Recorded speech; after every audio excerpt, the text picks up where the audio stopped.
Hey, everybody. Welcome to the show. Thank you for joining me. Welcome to another edition of Ask Away. Those of you who are live in the chat, if you have questions and such that you want me to talk about or ask me or whatever, please, as usual, hold on to those until after I get through the patron questions. And then I will spend the rest of the show hanging out with everybody in the live chat. So first, let me go to some questions from my Patreon patrons who are kind enough to not only support my work here on YouTube, but also to submit questions for me to answer ahead of time. And let's go to the first of those from Matt Weir. And his question is, I have some random thoughts, re Star Trek Lower Decks. I've been watching with my wife, who I recently introduced to Star Trek, and we both really enjoy it. So many rapid-fire references and gags makes it feel like a real love letter to fans. However, looking at IMDb, Rotten Tomatoes, YouTube comments, etc. leads me to believe that our opinion may be in the minority. A lot of comments I see say the commenter doesn't find it funny, which I get. Humor is subjective, and not everybody will laugh. On the other hand, though, I see a lot of people also saying that it's not Star Trek, that it doesn't deal with heady philosophical matters, and thus isn't worthy of the title. It's basically the converse of the final comment in your recent video, everybody claiming that the series is, quote, just fiction, quote, not intellectual. I'm curious to hear your thoughts on Lower Decks. Have you seen it? And if so, did you enjoy it? Does the wildly different tone and genre cause problems with your enjoyment of it? Well, first of all, yes, I've seen it. And no, that is not a barrier to me. I have enjoyed Lower Decks tremendously. I've really, really liked it. I think I won't quite say that I've liked every episode more than the last, but I have really, really enjoyed it. And I have at least really liked every episode so far. And the fact that it has not yet dealt with the really, like a serious philosophical issue or some kind of, like obvious social commentary. I've made myself very clear over the years that I love that part of Star Trek, that I consider that to be an essential part of Star Trek. But the fact that Lower Decks has not yet featured much of that or any of that does not, it doesn't stop me from enjoying it. And I really, really want to call out this idea that, well, because of this reason, it's not Star Trek. It is, though. I know people say that for lots of different things, for lots of different reasons. People said that the Kelvin timeline movies weren't Star Trek because they were too action-oriented. People said that, back when I was 7 years old, people said Next Gen wasn't Star Trek because it wasn't about Captain Kirk and Spock and Dr. McCoy. So there's, there are all kinds of reasons to me that don't hold any water, that people say, oh, it sucks because it's not really Star Trek. I think Lower Decks is Star Trek. I think it gets a lot of things right about Star Trek. I think it does a really good job of poking fun, and sort of satirizing Star Trek while also being it's sort of like Galaxy Quest, where it's like it's making fun of a thing, but it's also a really good example of the thing. You know what I'm saying? So I've really, really enjoyed it, and the tone and the jokes and the fact that it's not super serious and social commentary has not been a barrier for me, like, at all. So yeah, Saw Plasma Burn Death in the live chat said, by the way, we came to this live stream for your fucking politics, so we better hear them. Well, let's see what some more of the questions are. Andrew Priest is the next one. And he says, howdy, lovely swearing man. Hope all is going well in your life. Probably the only thing that everyone agrees with about Discovery and Picard is how good the production values have been. How fantastic do you think the older series could be if they were rebooted and remade, based on the same stories, just with a more contemporary interpretation? Or do you think it'd be a disaster? I think it could tidy up some of the jagged old edges and probably add a few more. I mean, it's an interesting idea as sort of just an experiment, but I would tend to shy away from doing something like that just for the sake of it. I have no quarrel, no objection with people doing remakes of stuff, but I feel like there has to be a creative reason or an artistic reason beyond, well, the special effects are better now, or we could update the production design and it would look really cool. I mean, like I said, if somebody came up with the bright idea to shoot, I don't know, like a version of a classic TOS episode, like Amok Time or Balance of Terror or something like that, but shoot it on the Discovery Enterprise set with those costumes and that set design and that camera work and all that aesthetic. Like, I mean, I would totally watch it. I would think, oh, this is going to be really interesting. But is that enough, like, to justify doing that as a series? Like, I don't know. The jagged old edges are part of it. Like, the show is the show. And I'm like, I don't know. I would totally watch it if somebody did it, and I would give it a chance, and it might end up being great. But just, do I, like, if I were in charge of, if I were Alex Kurtzman and somebody came to me and said, we want to do remakes of classic Trek, but we want to do it with the updated Discovery aesthetic. I don't know if I would be up for that. I would say, find something else to do. I don't think that's where we should be going right now. I mean, it's a cool idea. Maybe do something like a short film to show at a convention or put up on YouTube or something, or like a promotional thing. But like, as a fully mounted series, I just don't think that's how they should be spending their money. But it's a really neat idea, because I do love the aesthetic of Picard as well, but especially of Discovery, and especially of the Enterprise on Discovery. That's one of the main reasons why I'm so excited about Strange New Worlds, is to get to see that bridge set again, because that bridge set on the Enterprise bridge set on Discovery is one of my favorite sets in all of Star Trek. Next question is from David Colby, who says, since you follow me on Twitter now, I'm sorry, I'm so sorry, you may have seen me ranting about Star Trek music. It's a commonly known thing in the community that Brannon Braga apparently thought music should be unnoticeable for some unfucking godly reason. This is why all the music in the second half of TNG, the entirety of DS9, and Voyager are so boring that it makes me want to jam needles into my eyes. This is a shame, because holy shit, Star Trek, when it's trying, has some of the best music. What's your favorite Star Trek song? Why is it Battle in the Mutara Nebula? The whole soundtrack of Wrath of Khan is amazing. I mean, not just the Mutara Nebula sequence, but the opening title, the main title music is just amazing. Star Trek 6 also has a fantastic soundtrack. The soundtrack to Star Trek 6 is like right up there, neck and neck for me with Star Trek 2, because it's just amazing. I really love the Klingon theme. The Jerry Goldsmith Klingon theme, the da da da da da da da da da da da da da da. Like, I think that's just amazing. What's another one? First Contact is a great soundtrack. I love the opening title for First Contact. It's just beautiful. But in terms of specific scenes, and I have to go with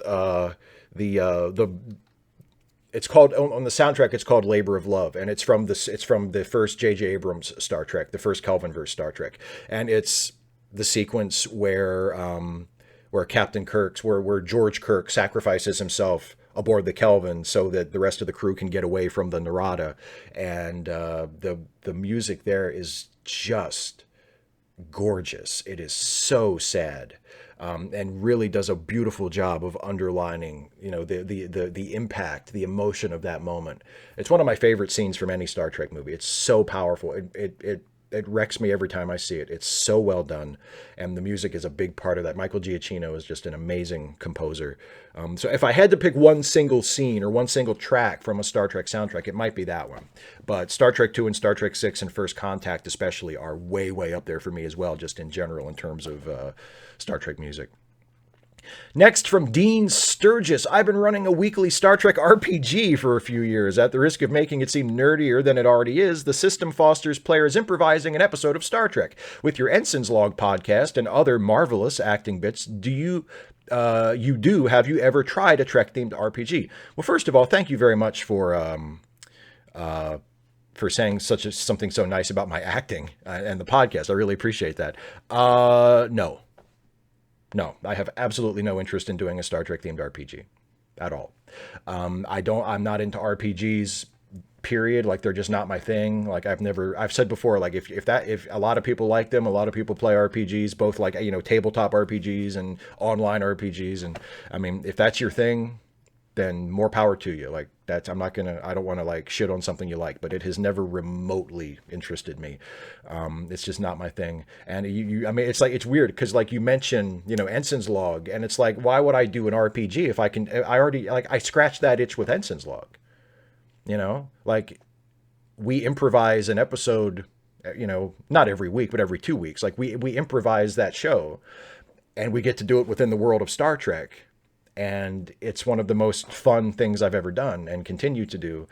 And why would I want to play a Star Trek RPG when I've got that? That to me is a lot better because, it's not like a game. It doesn't have rules. There aren't these, it's like, let's just improvise a scene. Like that to me, I know people I've had it explained to me before, and I've had people who are like super into RPGs tell me like what the appeal is. And I think I get it on an intellectual level, but for me personally, like I do not understand why playing an RPG is better than just getting together with the same people and coming up with characters and improvising a scene. Like, I don't get it. It's not my thing. So, but if it's your thing, more power to you. Like, I'm not going to tell you that your thing is bad. I'm just going to tell you that it's not my thing. Like, it's just not for me. No, I'm not interested in playing and trying a Trek themed RPG, and I've never tried one.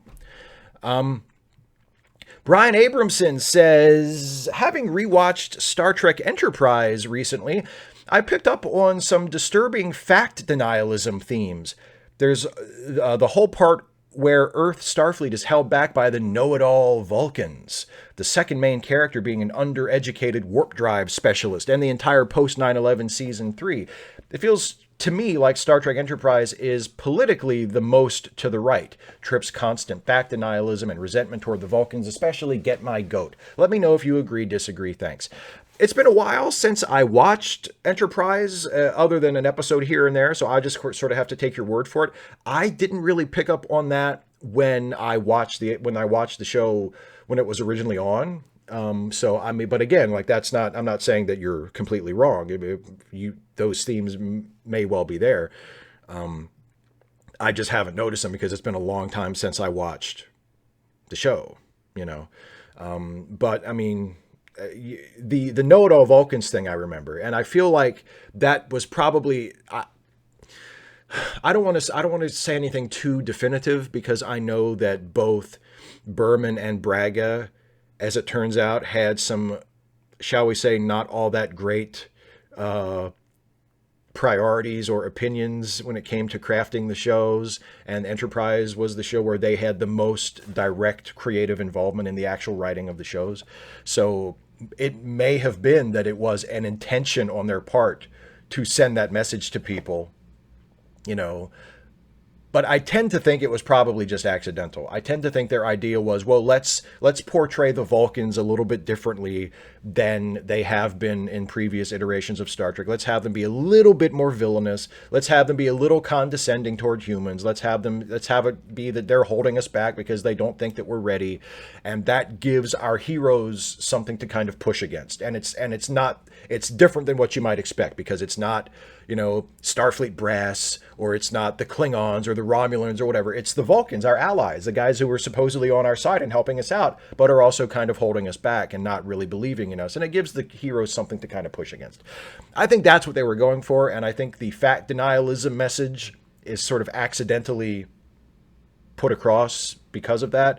But like I say, I could be wrong. Maybe that was a message that Braga and Berman were trying to send through that, but I don't know. I don't know.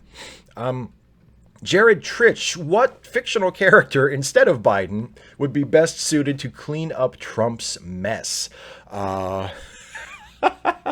Punisher? The easy answer is always Superman, right? The easy answer is always Superman.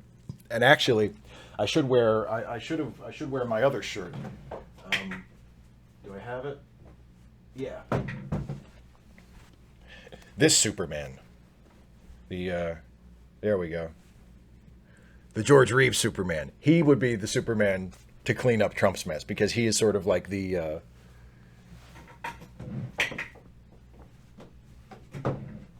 more sort of paternal Superman, the more sort of fatherly. He's the guy who you would want to take it, who you'd want to take charge. He's the guy who's like, okay, Superman's here, Superman's got this, no problem. But yeah, the Punisher, Superman, Jed Bartlett from The West Wing, the version of Barack Obama that Republicans thought he was for 8 years. Like, that would be great if that, incredibly progressive, bold, left-wing socialist guy who who the Republicans were constantly trying to fearmonger about, if he could, that fictional character, the fictional Republican version of Obama, if he could come in, that would be great too. So there are possibilities. There are possibilities. But Superman is always a good bet. Jacob Monroe, hello, Steve. Since football season has recently started in the United States, I thought it would be the perfect time to ask, what is it specifically about American football that makes you have a strong dislike of it? I could give you all kinds of different reasons that are all true. I mean, that I do sincerely believe. It bothers me that you can't see people's faces. It bothers me that the players are, more or less anonymous on the field, except for their numbers and maybe a few little different things that they can personalize their uniforms with. It feels really impersonal. I don't like how violent it is. I don't like how the players are treated. How the health issues that the players have, and that the league has to be sort of dragged kicking and screaming to do something about it. Those are all things I really believe. But when it comes right down to it, I mean, I just think it's boring. And I know that the retort to that is always, well, you think football is boring, but aren't you a baseball fan? Isn't baseball the most boring sport in the world? And it's like, yeah, I mean, baseball is really boring to a lot of people, but it's not boring to me. I find a baseball game absolutely riveting. It's to each their own, right? To me, football is just dull. That's the main offense of it. That's the reason why I don't enjoy watching it. It's dull. I find the rules needlessly complicated and difficult to understand and difficult to follow. And watching a football game is just boring to me. It just bores me to tears. So that's why I don't like it. And the other stuff I mentioned is true and valid, and I do believe that. But if I'm being honest with you and we get right down to it, why don't you like American football? It's because I think it's boring.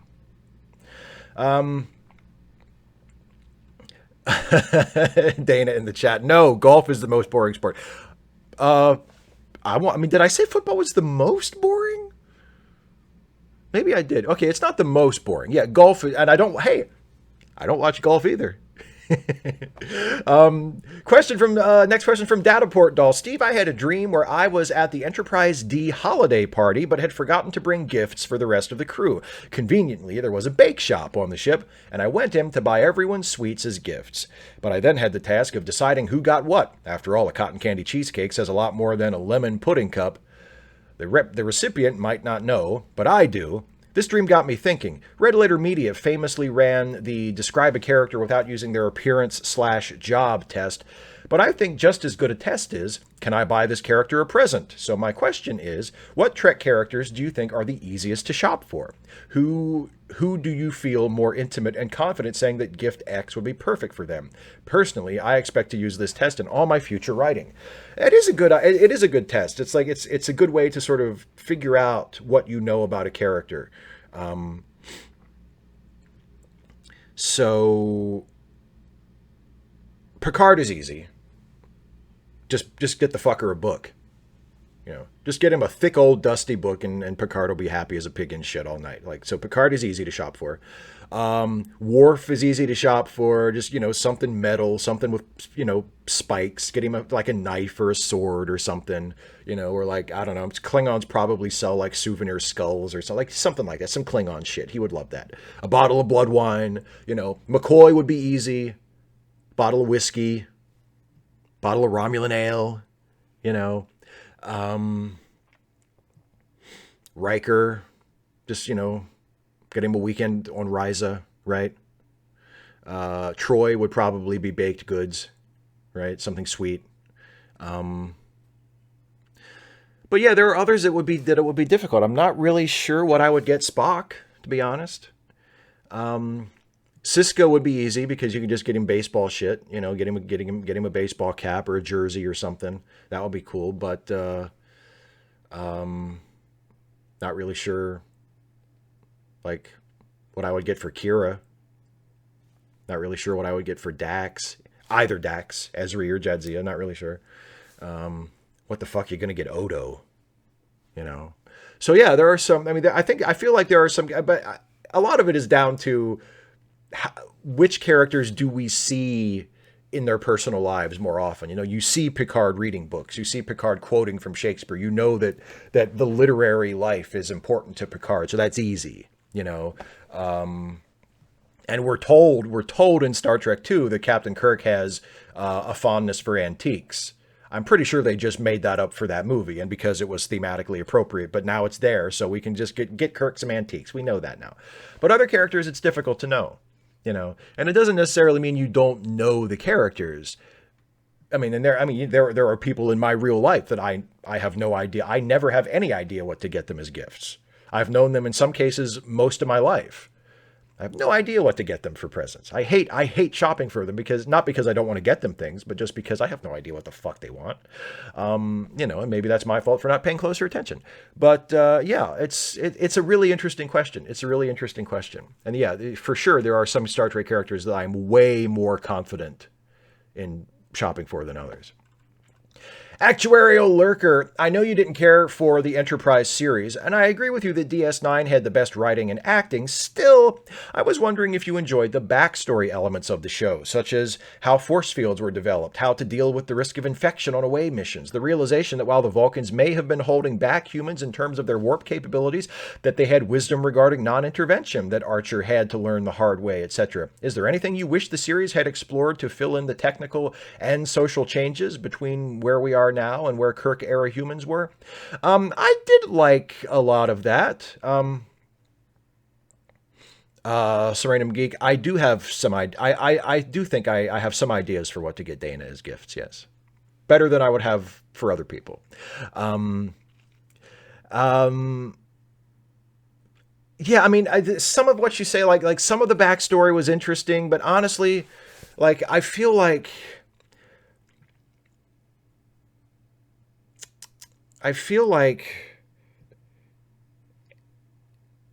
Enterprise worked or didn't work based on its own merit as a show, not based on how much Star Trek backstory it explored. I don't really care how force fields were developed. I don't care how they figured out how to deal with infection on away missions. I only care about that stuff if it leads to good stories, right? And if it does, great. If it doesn't, I don't care. It's just a little factoid. It's a factoid about some imaginary thing. Oh, don't you want to know how they developed the transporter? Not really. Not unless there's a good story there. Yes, then if there's a good story there, then absolutely tell me all about it. But if it's just like, well, we thought you might be wondering, how they came up with force fields or how they came up with transporters. Like, I don't care. It's irrelevant to me unless it leads to a good story. So, and there were lots of aspects of Enterprise that I did enjoy. I really liked the aesthetic. I really liked the uniform design. I really liked the sets, the way the ship looked. I thought all of the main actors were excellent. I love seeing Scott Bakula in Star Trek. Like, that was a real thrill for me. you know, and I did like some of the Vulcan stuff. I like the sort of reframing the Vulcans as you know, as I said in the response to an earlier question, a little bit more antagonistic, you know, and sort of exploring the idea of Vulcans not quite at that point fully embracing the philosophy that they would have by the time we see them in Captain Kirk's era. So there were things about it that I did enjoy and that I thought were really good and that are really strong additions to the canon. You know, so it's not like I didn't like Enterprise at all. I thought it was a better show overall in Voyager, for instance. And it was certainly better at having episodes where there were consequences beyond the end of the episode. Not as good at that as Deep Space Nine was, but a lot better than Voyager was. So, yeah, I mean, there were things about Enterprise that I did really enjoy. And I don't think it was like a terrible show by any means, but the backstory stuff like that really depends on whether or not it feeds a good story, you know. Isaiah Taylor says, okay, here we go. Fuck 9/11 truthers. Do people not realize that when acres of stuff burns on metal and aluminum that it would melt? Also, notice that the World Trade Center falls at the points of impact. 9/11 truthers can go fuck themselves. And I know some. And that Pizzagate shit too. What do you think about these people? Oh, you are speaking my language, my friend. I haven't made a video about them for a very long time, but several years ago, I made multiple videos about the 9/11 truth movement. I think they are utterly beneath contempt. I think I despise that. I don't like conspiracy theories in general. Like I reject conspiracy theories just as a thing. I think I hate conspiracy theories. And the 9/11 truth movement is particularly offensive to me because, I mean, the evidence is right there. Like the point you make in your question, the towers, when you watch, it's like we're watching two completely different things. They point at these videos of the towers falling and they say like, look, see, it's a controlled demolition. They fall right into the footprint. And it's like, it looks nothing like a controlled demolition. The buildings fail at the impact points where the planes went in, like you say in your question. They don't collapse into their footprints like a controlled demolition. They collapsed over multiple city blocks of area. The debris was scattered everywhere. It was a dust cloud that covered the tip of the island of Manhattan for like days. It was nothing like a controlled demolition. And the only reason you would think it was is if you already had that idea and you are forcing the facts to fit that idea.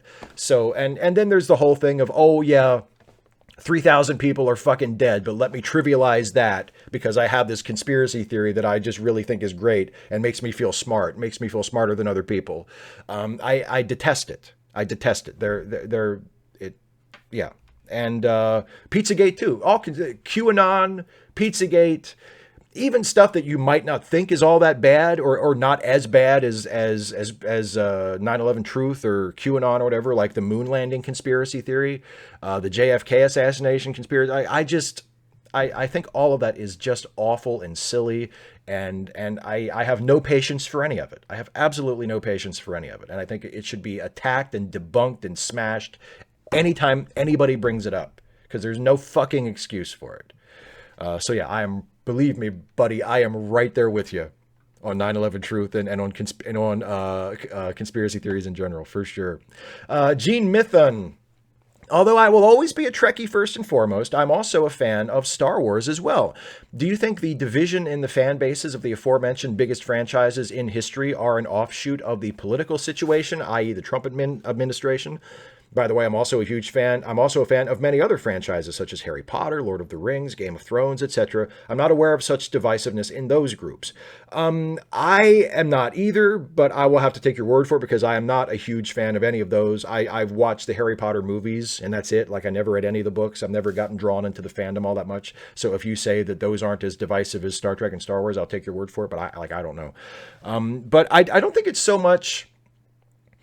It's not an offshoot of our current political situation, but I think it is related. I think I think there is, it comes from the same instinct toward tribalism, and also not just tribalism, but the instinct to reject things that do not meet our preconceived expectations, right? A lot of the divisiveness, a lot of the sort of tumult, Sturm und Drang in the Star Trek fandom and the Star Wars fandom currently is because there are segments of the fan base that reject the new stuff, that hate the new stuff, that think the new Star Wars trilogy is garbage, that think the new Star Trek shows, beginning with Discovery, are not Star Trek and don't count and are bad and wrong and offensive for all kinds of reasons. They hate the new stuff because it's different than the old stuff. And they have decided that the old stuff is the thing.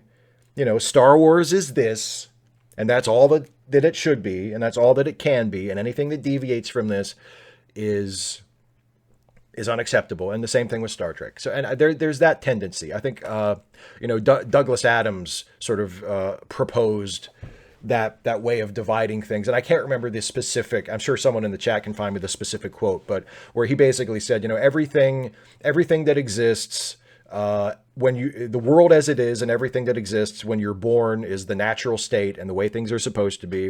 And then everything that is new or invented or changes until the time when you're about 18 is exciting innovation. And then everything that changes after you're, about 30 is unnatural and wrong and must be resisted with every last breath, right? A lot of it is like once things get locked in and once you decide that, okay, that's Star Trek, that's the way it is. Okay, that's Star Wars, that's the way it is. Okay, that's society, that's the way it should be. A lot of people are really inflexible when it comes to dealing with things that contradict that, or things that suggest, actually, maybe it shouldn't be this way, or maybe it doesn't have to be this way. Maybe there are other ways it can be, and we should be open to that. So I think that's a lot of it. And I think that affects the political situation as well, but it's not. The Star Wars, Star Trek fandom strife is not an offshoot of that. It's a related phenomenon.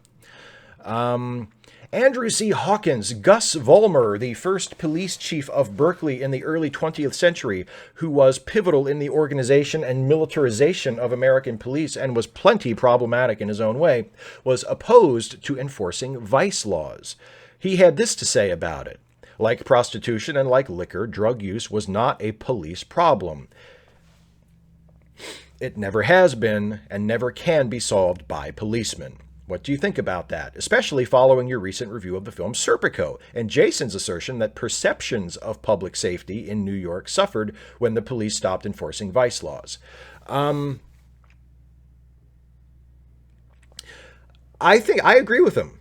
I don't think that drug use should be a police problem. I think it should be a public health problem. I think that's the best way to treat it. I don't think that drug users should be criminal, should be treated like criminals, should be sent to jail or whatever. I think they should be given help. It's an addiction. It's a problem. It's a health problem that should be treated as a health problem, not treated as a criminal offense or as evidence of poor character or low morals or whatever. I agree with Chief Vollmer's quote there completely. And as for Serpico, but I also agree with Jason that I think because we have been so conditioned to view drug use in that way as a crime, as a moral failing, I do agree with what Jason says in the Serpico review that the perception of people in New York was that things were getting worse and worse and worse because the police were no longer enforcing vice laws, because the police decided, they basically decided, well, if we can't be corrupt, then we just won't investigate vice crimes at all. Right. So I think both are true. I do think the public perception, because the public perception has been so skewed in what I feel is the wrong direction, then yeah, I do think that perception of, the cops aren't enforcing the vice law, the drug dealers are taking over, blah, blah, blah, blah, blah. I do think that is something that happened and could happen again.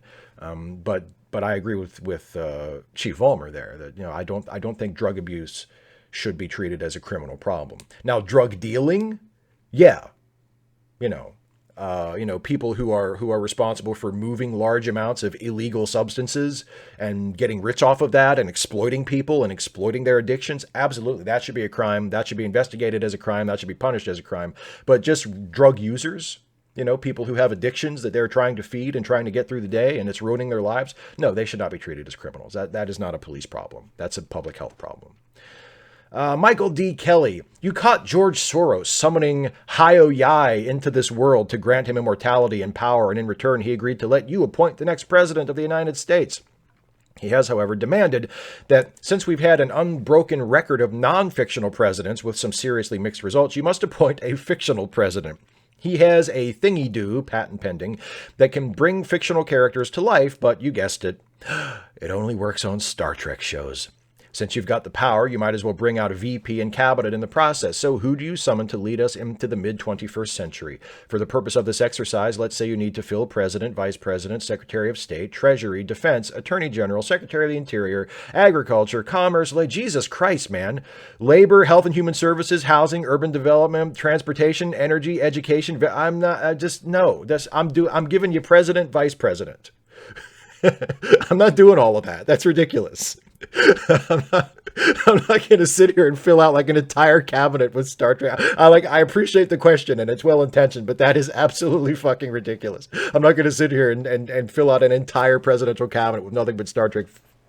No, I'll give you president and vice president. Okay. Let me see. Okay. So president,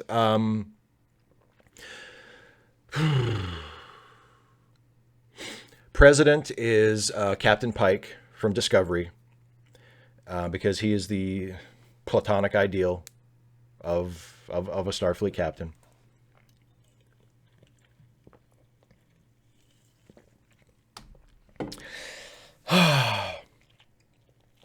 And vice president is, of course, Commander Riker. There you go. Commander Riker is vice president. There we go. Because he is the number one. So sorry, number one. Although number one would be a pretty good VP too. But I'm going to go with Riker because Riker is my Star Trek daddy. So yeah, Pike and Riker.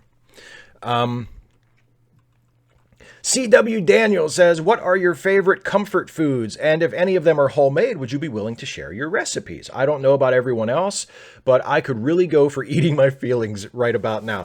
Well, it's a little, I don't mean to bring the mood down.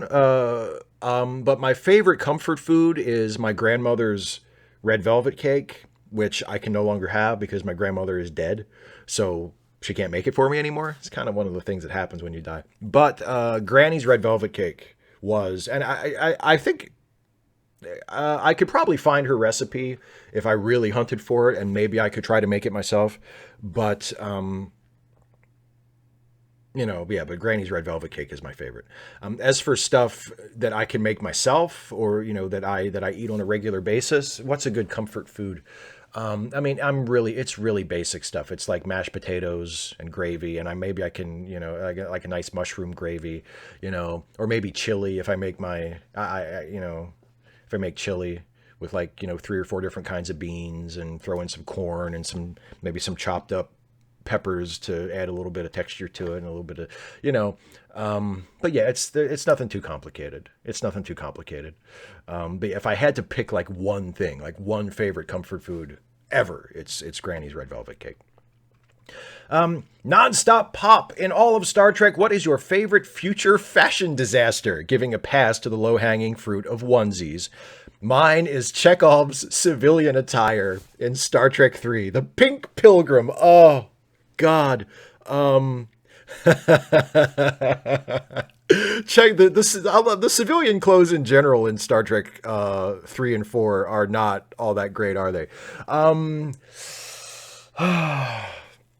Garrick's first outfit, the outfit that Garrick wears in his very first episode, and I think he wears it in his second episode too for a couple of scenes. The bit where it's like the shoulder straps are really wide, like right on the edge of his shoulders, and it's like that horizontal stripe, like Where's Waldo shirt, or Sandman from the comics. From the Marvel Sandman, the sort of striped sweater look that Garrick has, that is just awful. And I'm thinking he's a fashion designer, he's a tailor, and he's dressing like this. I guess it's Cardassian style. But I thought that out. After that, they started dressing Garrick pretty good. After that, Garrick's costumes actually got pretty good. But those first couple episodes with that stripy sweater shoulder strap thing, that was ridiculous. That looked absolutely awful. So that would be my pick. Stephen G. Clenard says, how much fan service is too much? In the after show for the latest Facepalm 5, there was a lot of enthusiasm for bringing back various familiar faces, but in my opinion, Star Trek Picard should forge its own identity and not succumb to rehashing the glory days of TNG. Does this make me a bad fanboy? No, absolutely not. I agree with you. I mean, look, I would love to see, more of the old characters come back. And I liked seeing, obviously, I loved seeing Riker and Troy again. I loved seeing Seven of Nine again. I loved seeing Hugh again. Loved seeing Data again. Like the returning characters other than Picard, I thought were very welcome, and I was very happy to see them. But if they did a season of Picard where Picard was the only returning character and there were no guest appearances from any other TNG cast member, that would be completely fine with me, as long as it was a good show. How much fan service is too much? Fan service for the purpose of nothing but fan service is too much. Like fan service, if there's no story behind it, if there's no creative drive behind it, if there's no justification for it, then that's whatever that is, that's too much. Whatever that is, that's too much. But if there's a story behind it, like say they want to have Worf show up in season 2 of Picard, that's great. I would love to see Worf. Come up with a story reason for Worf to be there. Don't just have Worf drop in and be like, hey, look, it's Worf, Have there be a reason for Worf to be there that helps the story, that improves the story. Then I am absolutely there for it. But if it's just fan service, just because, oh, gee, they want to see the old TNG crew, we better throw the old TNG crew in here somehow and they just kind of shoehorn them in. No, skip that. Make a good show. Make a good show. And if the good show can include some faces from the past, that's great. I'd love to see them. But make a good show. That's where I draw the line. Eric Braun says, hey, Steve, what is your opinion on the so-called Axanar rule covering the limits to fan-made Trek productions? Do you have any particular insights on the relationship between fans and the legal creators of the various IPs that they support? Thank you. No. And the only thing I would say about the Axanar rule is if you don't like the Axanar rule, blame the people who made Axanar because it is 100% their fault. They were the ones that took the sort of pre-existing understanding between the IP holder of Star Trek, which is CBS Paramount or CBS Viacom now. The idea that they were going to be like, it's been this way. It had been this way for a very long time. It had been this way for decades. That Paramount and later CBS, or Paramount and CBS at one point, were completely cool with people making Star Trek fan films. Didn't matter how long they were. Didn't matter if you got Star Trek actors to be in them. They were completely cool with it as long as you didn't make any money off of it. And you didn't do it in a way that they thought was trying to compete with the official Star Trek products, right?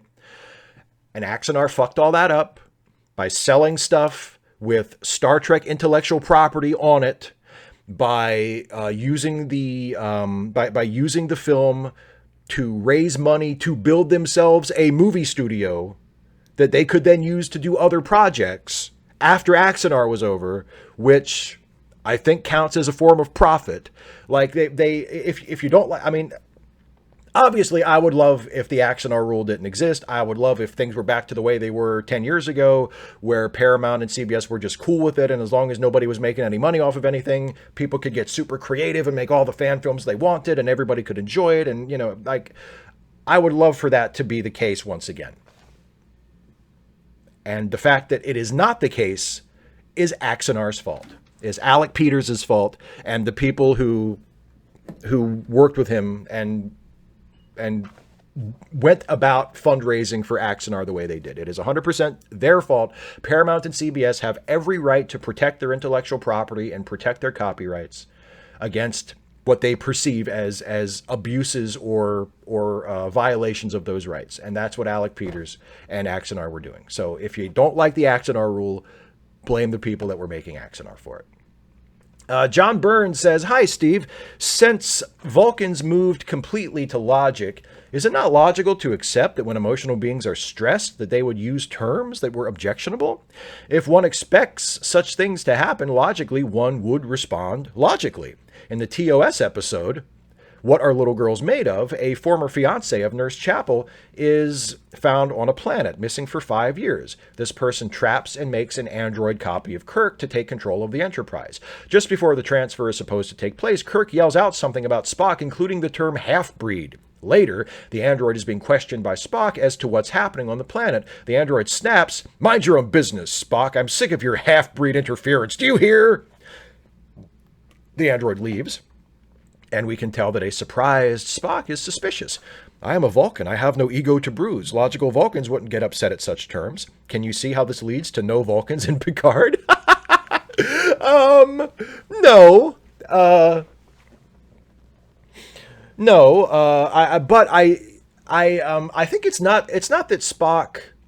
I think Spock was suspicious because he didn't think Kirk would say that. That was the point. It surprised him that Kirk would say that. Even if Kirk was under stress and having a really bad day, it would be very unusual for Kirk to speak to Spock in that way. And Spock was sort of like, that doesn't seem right. So I think that was the deal. Not that he was acting illogically or whatever. But can I see how this leads to no Vulcans in Picard? No, I don't see where you're going with that at all. But yeah, it's not that Spock's ego was bruised. It's that he was suspicious because of the way Kirk was acting, because he was acting contrary to the way he usually acts. Trick Simpson. Hey, Steve. Hope you're all well. I decided to come back to a less political question this time round. I know you've written multiple fanfics, such as the Batman one you did recently. Have you thought of sitting down and working on an actual novel at all? You've a great storytelling technique, and I'd be interested if you ever thought about writing a Trek book, either with new characters in your own fave ship or with characters already in canon. Maybe a return of Captain Sisko? Not seriously, no. I know there's that Star Trek fan novel, what's it called? Lost Destiny, I think, that people keep recommending to me that I still haven't read. No, I've never seriously thought about writing a novel, fanfic or otherwise. I mean, I've written short stories, like non-fanfic short stories years ago, but I've never really seriously thought about writing a novel. I've had a couple ideas throughout my life that I think would be ideas for novels, but I've never seriously sat down and tried to write one. And as far as fanfic, no, not really. I mean, it's interesting. A lot of it has to do with how I approach it. And Star Trek fanfic, for whatever reason, even though I love Star Trek fanfic has never come as easily to me as DC Comics fanfic. Batman fanfic, DC Comics fanfic has always just been comparatively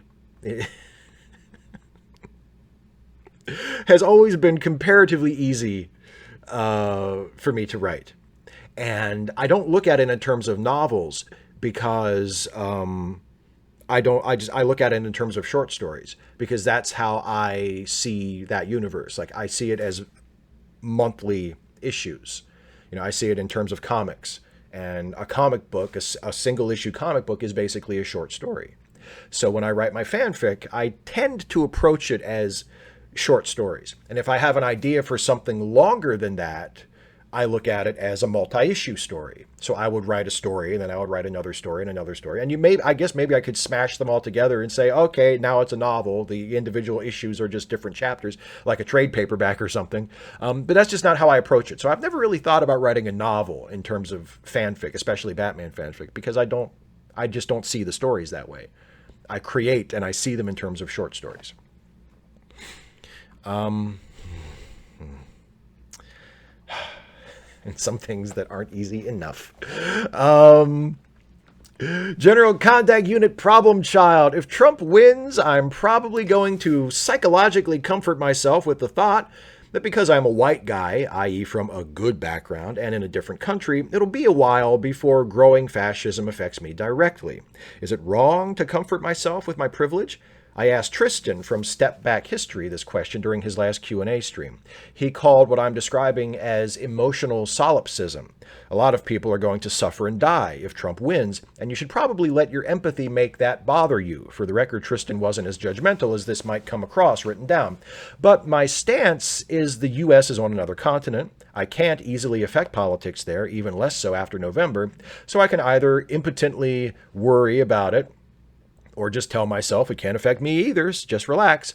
Is that callous? Because it kind of feels like something I'm going to have to do to cope if things go badly in November. Okay, so if you have to do that to cope, I think that's fine.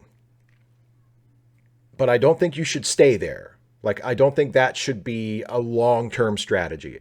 If the election doesn't go the way we hope it does, and we're stuck with 4 more years of Donald Trump, and you are, in order to just get by for a little while, you just have to tell yourself, it's not going to affect me. I personally don't have anything to worry about. I'm relatively safe. I think that's valid and understandable, right? But if that's where you end up staying with it, if you allow that succumbing to your privilege, that sort of taking refuge in your privilege, to be just the way you deal with it from now on, I think that is callous, and I think that's bad. You know, I don't think that's a good way to be. So I would caution you against getting too comfortable there, right? And yeah, you're in another country, you're on another continent. Maybe you can't affect change in the United States, but I'm sure there's something you can do in your own life. You know, you can, even if it's not directly affecting the problem that you are upset about, there is something you can do, some direction you can channel your energy.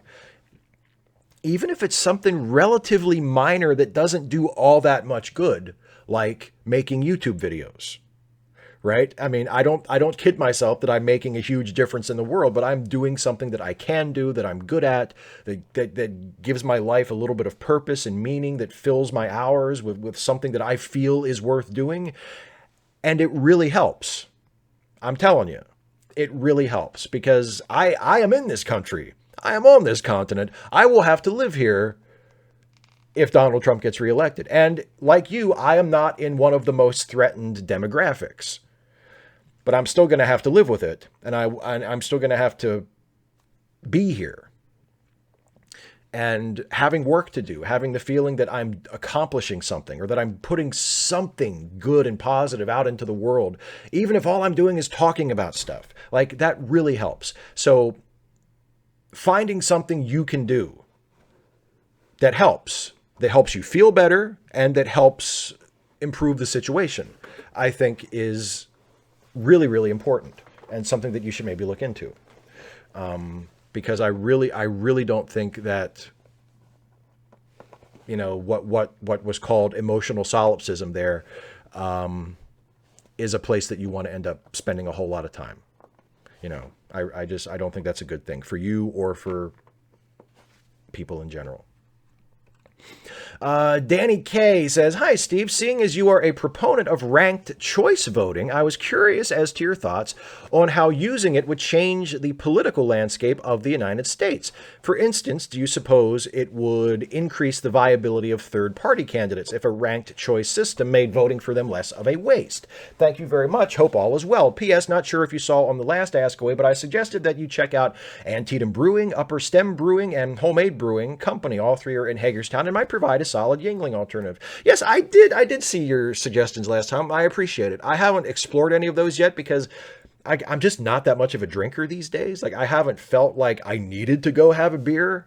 So, you know, I haven't explored those options yet. But it's not because I don't appreciate you making the suggestion. I really do. And maybe I will at some point, but just, I don't know, and probably not anytime soon. But it might make third-party candidates a little more viable. I think more than anything, though, it would make it easier. I'll tell you the difference it would be. It might make third-party candidates more viable. It might allow third parties or minor parties to build a following more easily than they do now, because you could take away that argument that voting for a third party is throwing your vote away, which under our current system is often a completely valid argument. In the election coming up in November, where the two major nominees are Biden and Trump, if you vote for someone who is not Joe Biden, you're fucking up, right? You're fucking up. But if we had a ranked choice system, if we had instant runoff voting, you could vote for your Green Party person or whoever the fuck you wanted to vote for, right? To ease your conscience. You could vote for them as your first choice, and you could vote for Biden as your second choice. So after your first choice gets eliminated because nobody's going to fucking vote for him, then your second vote, your second vote would kick in, right? Assuming it was necessary, assuming Biden didn't win a majority of the first place votes, and then it would go from there. So it would take that whole issue off the table. So assholes like me wouldn't be able to complain about people voting for third parties in close elections by saying they're throwing their votes away, because that would be and people who would rather vote for third parties or who have issues that would prevent them from voting for or make them reluctant to vote for the Democratic candidate, for example, can make their first choice the person that they really want to vote for, and then make the Democratic candidate their second choice. So they get, you get to sort of have it both ways.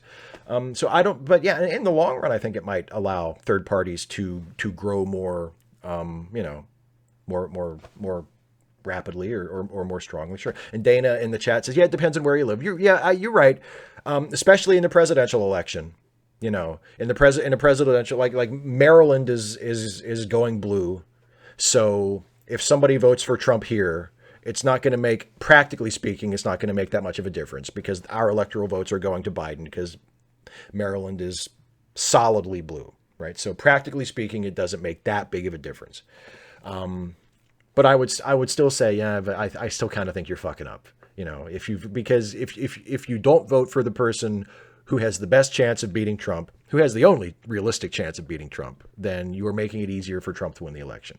And yeah, obviously that is much amplified in battleground states. And, yeah, of course, that does make a difference. But generally speaking, I think I kind of, I stand by what I said. Okay, some random geek who will still push radical leftist politics on liberals until they block him. Okay, that's one strategy you could have.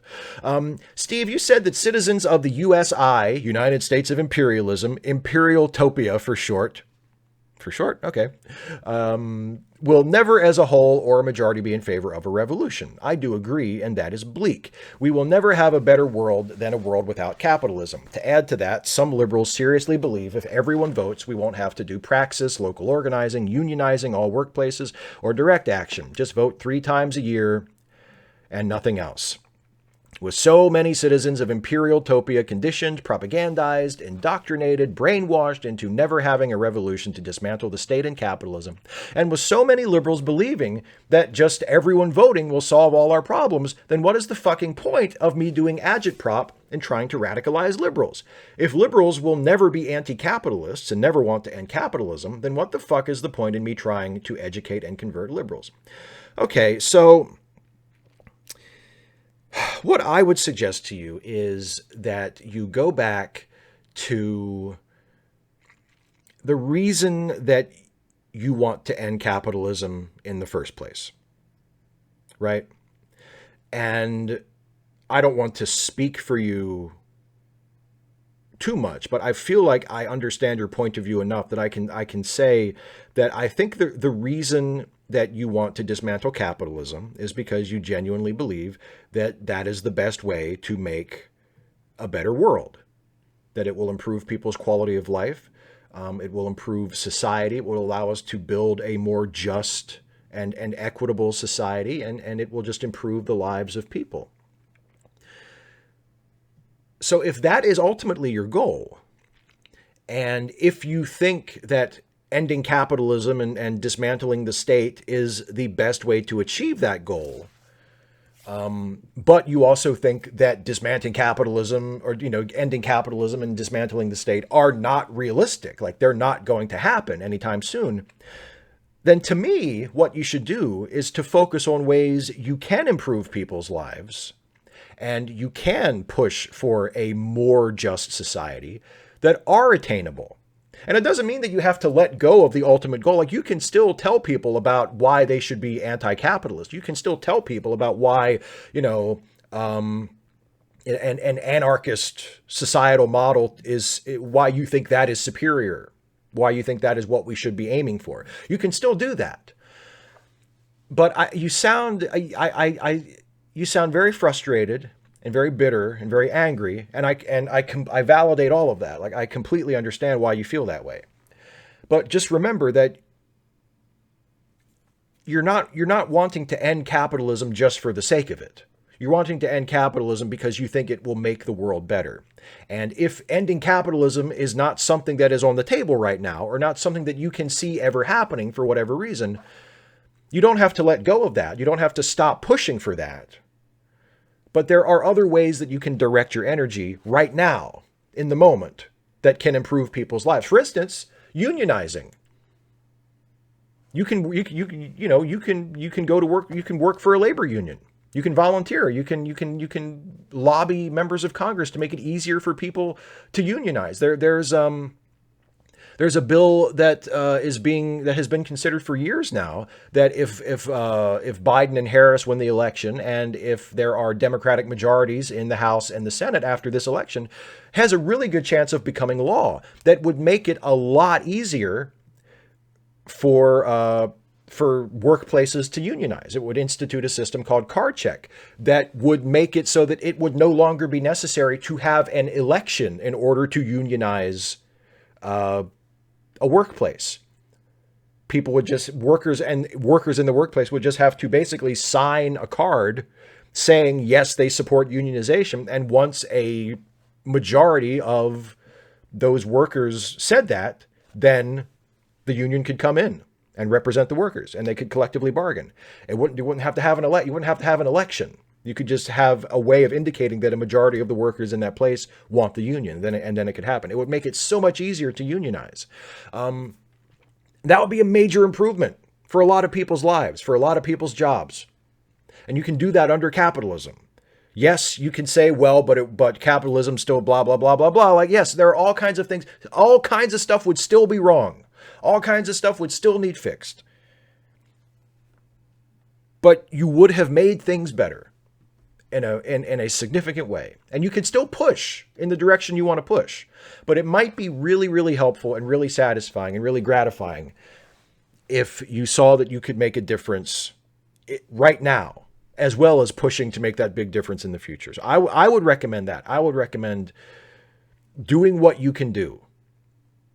Focus on what you think you can do as an individual, along with friends, along with people you organize with. Like, do what you can do to make a difference and make the world better. And yes, keep pushing to make the world better in the future, in the far future that many of us, that we might not even ever live to see. That's really important. We don't do that nearly enough as human beings. We're very short-sighted.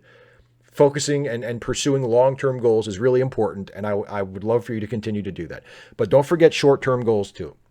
Don't forget how you can improve the world and improve society and make people's lives better and move us closer toward justice and equality today, right now. I think that's really important too. So there you go. End of sermon. Plasma Burn Depth says, what will we do? We are responsible for the current genocide, from concentration camps, forced sterilization, military browncoats executing citizens, black and white, firing upon unarmed protesters, cheers to vigilante justice, firing upon medics at rallies, thinking of using experimental weapons like heat rays against our own population, etc., etc. What will we do? If we don't force Trump from office, the next Holocaust shall kill billion-plus people with China in the mix. Will we become like so many Germans were, unable to stop our modern-day Nazis, hiding in our digital protective worlds while many are tortured and executed by our vast empire that no one can stop? Not one country can or will stop us. What will we do? Are we prepared to lay down our lives to protect the innocent? Are we prepared to have to do things we never wanted to do? Will we choose passive protest until they come for us one day? Will we fight back before this comes to pass? What will we do? Prepare for what the fuck. That's tough. Like that's I understand how you feel. One of the most difficult things for me is coming to peace with the fact that there are many things in life that I just have no control over, and that I do not have the power as an individual to change.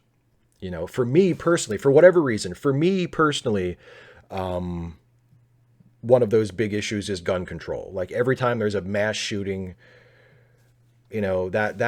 that really, really depresses me, because I look at the rest of the world where gun violence is not nearly as much of a problem as it is here. And then I look here in the United States, supposedly the greatest country in the world. And not only is it a problem, but it's a problem that there aren't enough of us interested in even doing anything about. Like, it's not getting any better because there aren't enough of us that care enough or are brave enough or bold enough to actually do something about it. And that's really depressing.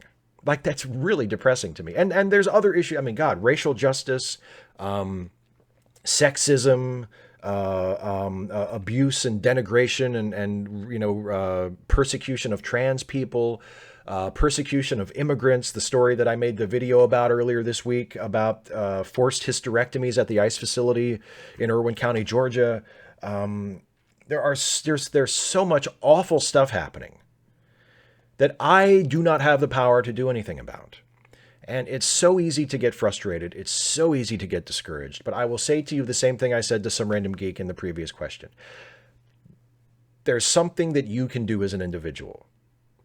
It might be something so tiny. It might be something important. It might be something that a bunch of other people are doing. It might demand you to step out of your comfort zone. For you, it might be going to a protest. It might be learning to or joining a group that is organizing. It might be joining people who are involved in direct action. It might be people who are doing like a sit-in. It might be doing something that'll get you arrested.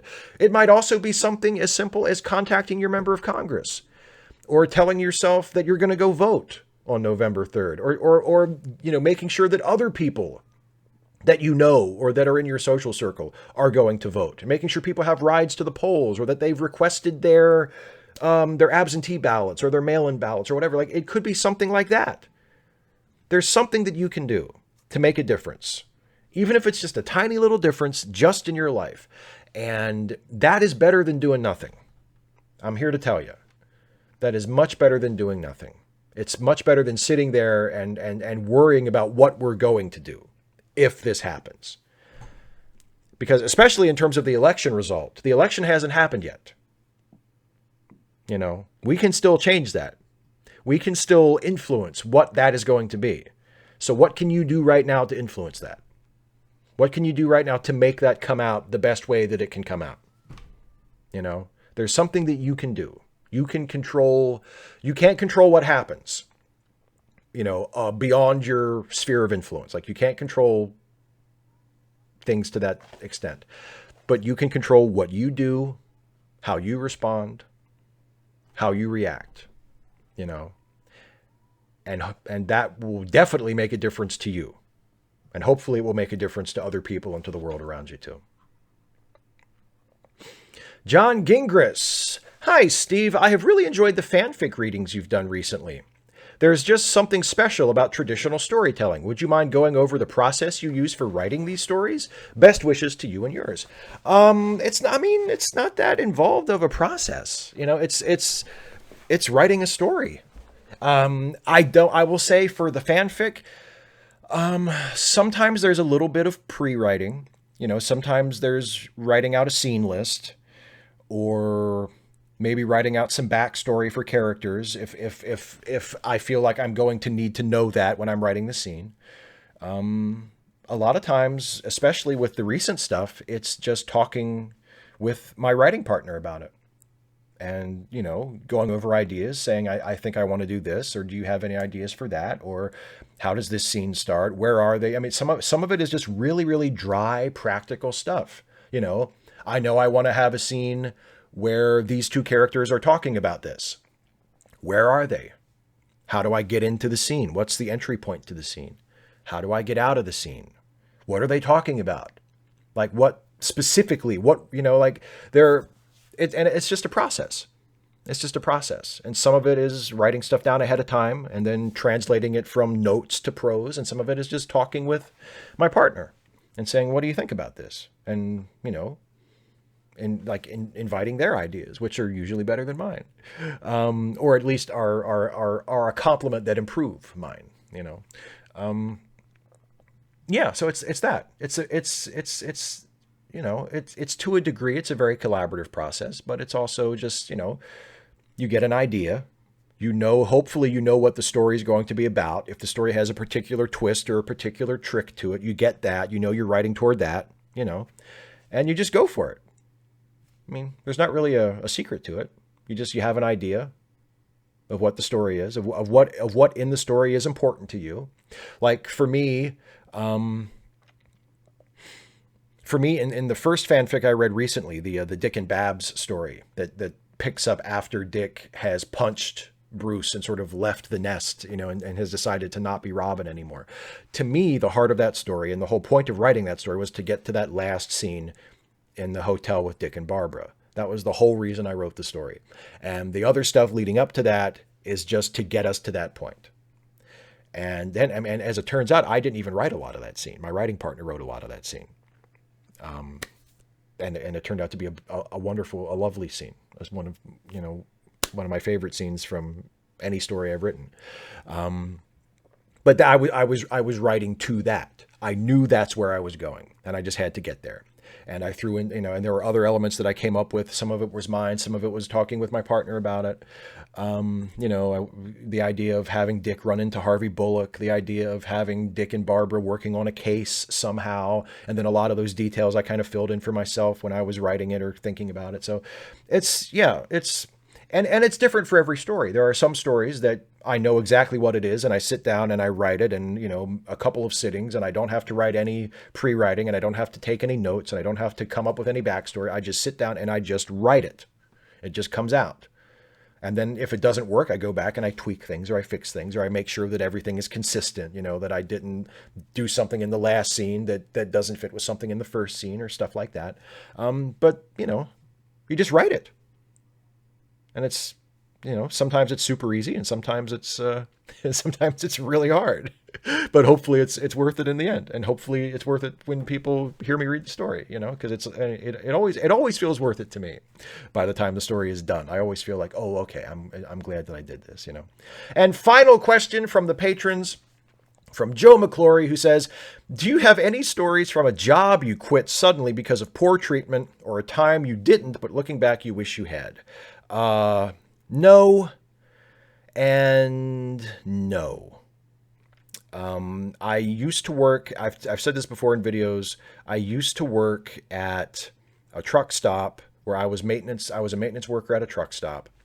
And there were times when I was very disillusioned with that job because, and it wasn't, I mean, the pay was low, but the pay was also enough that I could get by. Like, I had a roommate at the time, my bills were being paid. I wasn't being paid nearly what I deserved for the work I did. But what really, really bothered me was knowing that people over my head and people over the heads of my managers did not care about me at all. My managers at the truck stop were great, treated me really well, appreciated the job I did. I got along with almost all of them the whole 5 years I was there. And some of them I got to really, really like and think of as my friends. But the corporate guys, you know, the people that would come to visit, the regional manager, the district manager, you know, it was very upsetting to me to know that I'm nobody to them, you know. And that there were hundreds of other people just like me working at places in this company all over the country who were the same, who made it possible for this business to exist. And we're nobody to them. You know, they don't care about us. And they don't have to, because the system doesn't demand that they care about us. You know, we're cogs in their machine. That was upsetting. But that's not like a specific experience. Like, and I don't regret not quitting that job when I did. I think I left there when I should have left. You know what I mean? I think I did that. I would not go back and change that particular part of my past. I wouldn't go back and say, oh, you should have left there earlier. I don't think so. unless other things in my life changed that necessitated that I do that. But if things had gone basically the way they went, I don't regret not quitting. But no, so I don't really have any stories like that. No, so sorry to sorry to not have a better answer to that question, Joe. Okay, so that's it for the patron questions. Let's spend the rest of the time hanging out in the live chat. I just saw a super chat from John Burns. Thank you, my friend, for your generosity. It says, I live in Canada and I'm less concerned about what's going on south of our border. News item, Trump wants Canada to end border restrictions for right, exactly. See, you thought you were safe. And then here's one that just came in from Dan Leckie. Any thoughts on Scottish independence / Brexit? Not specifically. I mean, I don't follow it that closely that I feel like I'm equipped to have like a really strong opinion on that. I think Brexit is a terrible idea, and I actually see Brexit happened before Trump was elected. So that should have been a warning sign. I've thought about that a lot. I've thought like, God, we should have seen this coming. When Brexit passed, we should have been like, oh shit, we're in trouble. But yeah, so no, I don't have any strong opinions on Scottish independence. But I mean, I guess if Scotland wants to be independent, then they should be allowed to be independent. I mean, that's basically my thought on that. But Brexit is a terrible idea. I'm in favor of the European Union. I'm in favor of stuff like that. I don't see how it's, and I think the arguments for Brexit that I have heard over the years have all been terrible arguments. And line up very closely with anti-globalization, anti-internationalist, isolationist arguments that I hear in the United States a lot. So it makes me think that it's a bad idea based on, a poor understanding of the facts and also probably a whole lot of fear and prejudice. Super chat's coming in. Here's another one from John Burns. President Biden dies in May of 2021 and President Harris is sworn in. Better or worse than Biden serving out 2 terms? Probably better. I think Harris would be a better president than Biden. Jeremiah D. super chat. Is Stephen Stuffy coming back this year or next? Possibly this year. Possibly this year. If not this year, hopefully, definitely next year. But possibly this year. I'm not sure. I can't make any specific promise. I can't make any specific promises about that. It is out of my hands at the moment. Another one from John Burns says, another super chat from John Burns, says, I'd love it if Scotland could join the constitutional monarchy that is Canada. We'd take more Scottish people in a heartbeat. Well, there you go. Scots, join Canada. Here's a question from Opinionville, my dear friend Jason. Now that movie theaters are going the way of the record store, is there anything you will miss about going to the movies?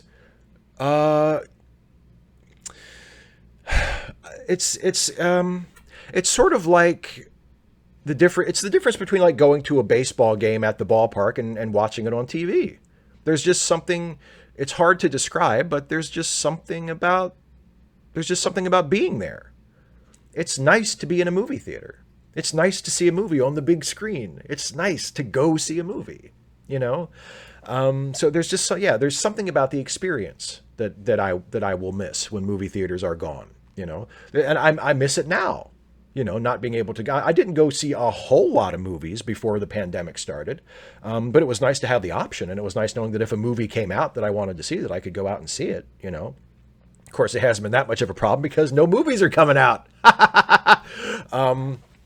But yeah, I just missing going to the movies, sitting in a dark theater with other people, looking at the big screen, watching a movie. There's something that's very magical about that. That hopefully I'll still be able to do. There will still be movie theaters here and there, like specialty theaters. But in terms of like the big multiplex, and like going and taking part in the cultural moment, going out on the opening weekend of like a big movie like Avengers Endgame that everybody's going to see, and you're going into it with an excited crowd of people, and everybody's there together seeing the movie, and you're going to leave and you're going to talk about it with people. You're going to see your family and talk about it. You're going to see people at work or online or whatever. And you all will have seen the movie, and you'll all be able to talk about it and share on this experience. There's something just wonderful about that. That we'll still have, because people will still watch movies. But there's something about going out and seeing it with other people that's just really special that I think I'll miss for sure.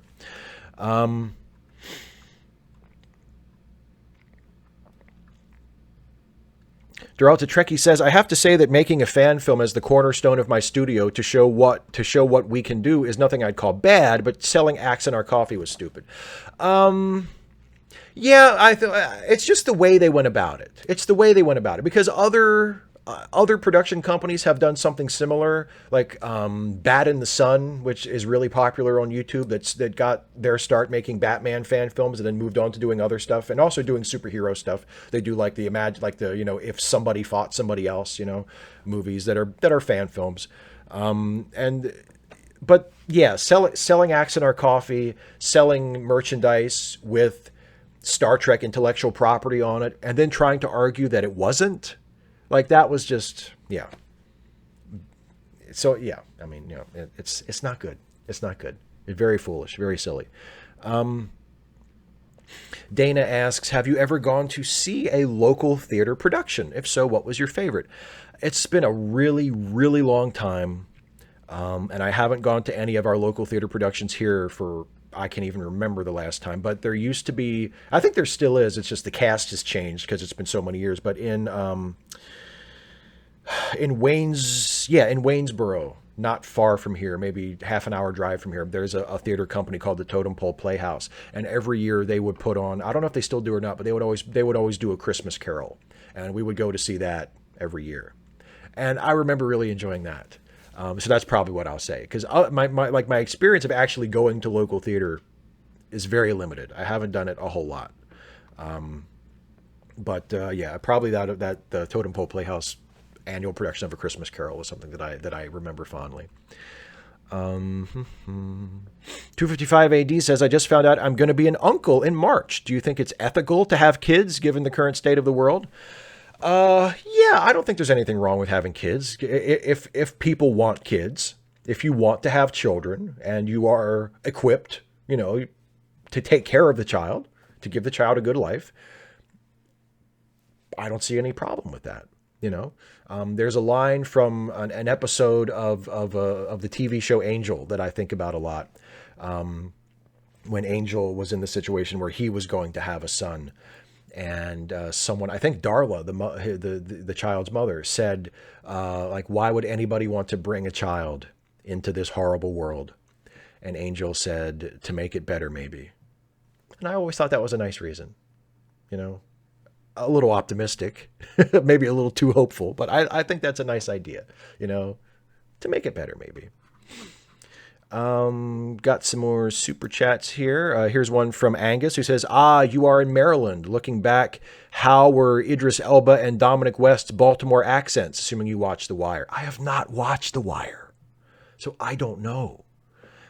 But they're both fine actors, so I assume their accents were fine.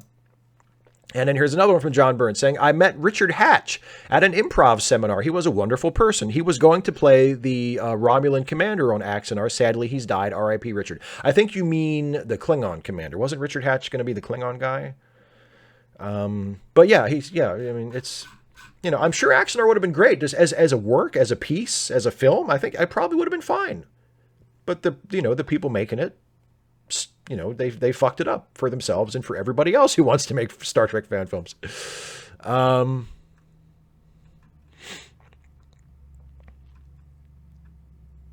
Plasma Burn Death says, what do you think about Ohio banning any religious lockdowns? Plague rats can spread safely in Jesus' name. What does Mr. Worley have to say? Mr. Worley would like it a lot. Mr. Worley would think it was great. Any sane, rational person would see that religious belief should not exempt you from measures intended to slow a pandemic, because viruses don't care what religion you are. You can still catch them and you can still spread them. So if the government decides, based on the advice of health experts, that the best thing we can do is to not gather in large groups, then that should include churches. Period. And it's not religious discrimination because everybody has to do it. What is so fucking hard about this? Here's another super chat from Musical Aviator. I keep getting this question. Have you been seeing Star Trek Lower Decks? Good. Yeah. And yeah. I've watched every episode of Lower Decks, and I've been really enjoying it so far. So yeah, I think Lower Decks has been good. 255 AD says, are the Green Party themselves doing something unethical by even running a presidential candidate? I don't know if I go so far as to say it's unethical, foolish, silly, selfish, unwise. Yeah. Yeah. I mean, it's difficult for me to say in a democracy that you're doing something unethical by just running for office. But I mean, the better thing to do would be for them to not run a candidate and for them to support the Democratic nominee, especially given who the alternative is. Yes. But will I go so far as to say it's unethical? I don't know. Dana asks, are you going to do anything for Halloween? Probably not. Probably not. Isaiah Taylor says, I got a job at the hospital in Tallahassee in the evenings while in film school, but I probably will still catch the show live, but not all of it. Well, I'm glad you could still make it.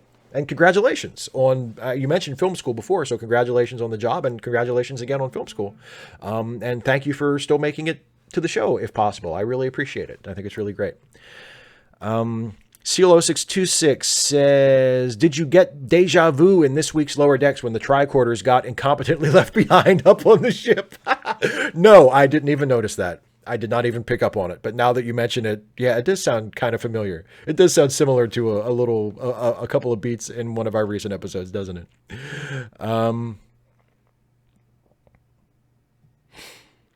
Alta Trekkie says, plus you can pray from any place you want. Exactly.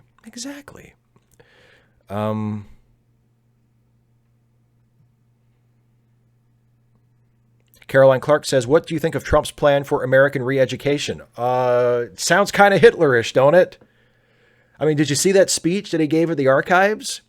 Where, I mean, okay, so the 1619 Project was basically a series of New York Times pieces, written stories and podcasts that was about educating people about the history of slavery in the United States. All right. The fact that Trump is so threatened by that and keeps referring specifically to the 1619 Project should really tell you something, you know, and these things he's saying about how like we're going to educate children on the glorious history of the United States. Like it's flat out undisguised state propaganda. You know, it's like we're basically saying, we don't care what really happened in history. We're going to give you a sales pitch for the country, for our version of the country and the country's history. And we're going to call that education.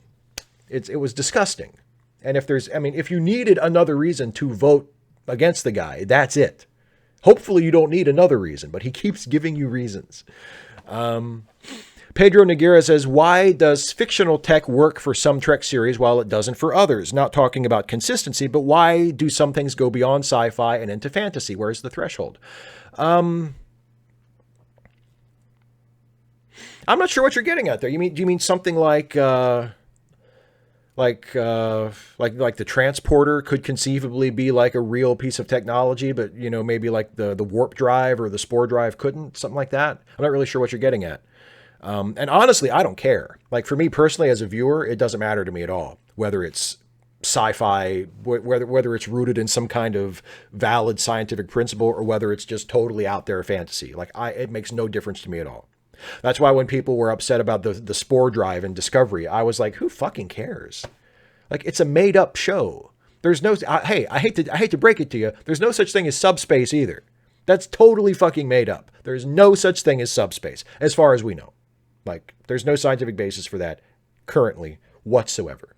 Somebody just made that straight up, just completely invented it. Spore drive is the same thing. Oh, but it's not scientific. It's Star Trek, right? It was created by Gene Roddenberry, not fucking Arthur C. Clarke. It's not hard sci-fi. It never has been. I don't give a shit whether the technology is science-based or fantasy. It makes no difference to me whatsoever. So I don't know. Is that what you're getting at? It's hard to tell what you're getting at from the question, Pedro. Some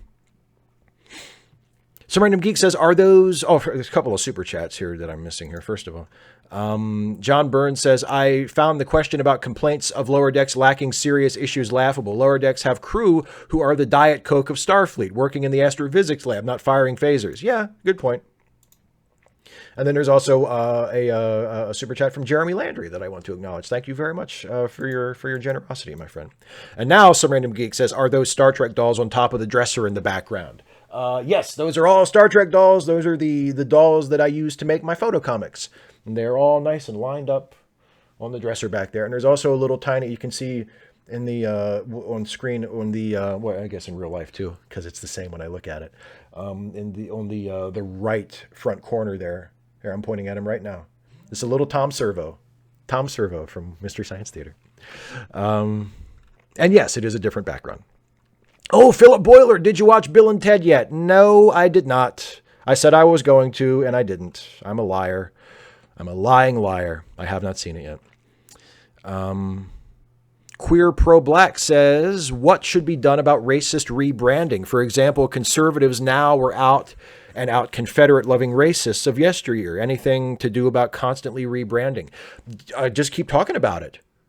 Remind people who they are. Like if they're like, it's just like white supremacists and white nationalists trying to go by alt-right. You know, when I would mention the alt-right, and still I don't talk about it as often. Maybe I should talk about it more. But when I mention the alt-right in videos, I always make sure to make it clear that the alt-right is a white supremacist ideology. Like alt-right is just a way of neo-Nazis trying to rebrand themselves. I think it's important to keep bringing that up. Don't let them set their own narrative. Don't let them, you know, determine what our vocabulary is when talking about them. If they call themselves alt-right, fine, call them alt-right, just for the sake of clarity, so people know who you're talking about. But make sure that people know that alt-right is a synonym for white supremacist. You know, so stuff like that I think is really important to make sure that the rebranding doesn't stick. You know, that they don't get away with stuff because of the rebranding.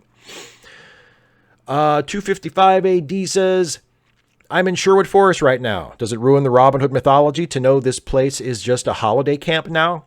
It's a little like Camelot being turned into a theme park. No, that doesn't bother me. That doesn't bother me.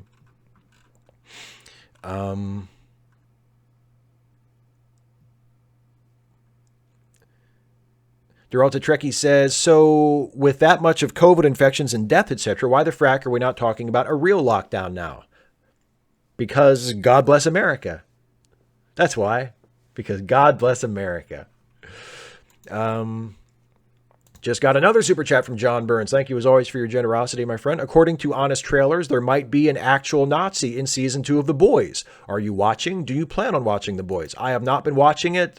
I don't have any concrete plans to watch it right now. I mean, I'm not like avoiding it on purpose. It just hasn't like grabbed me quite yet. You know what I mean? So no, I haven't been watching it. I don't plan to watch it, but I'm sure I'll get around to it eventually.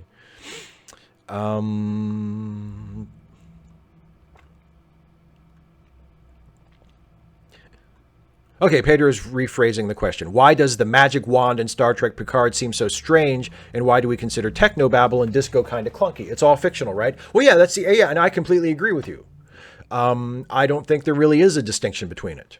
You know, like I think it's all made up technology anyway. And some of it is rooted in some scientific principle or another. But, you know, like honestly, if you're writing fantasy and Star Trek is a form of fantasy, then you're limited really only by your imagination. And you have to, whatever you imagine, like I feel like you have to make it fit within the world, you know.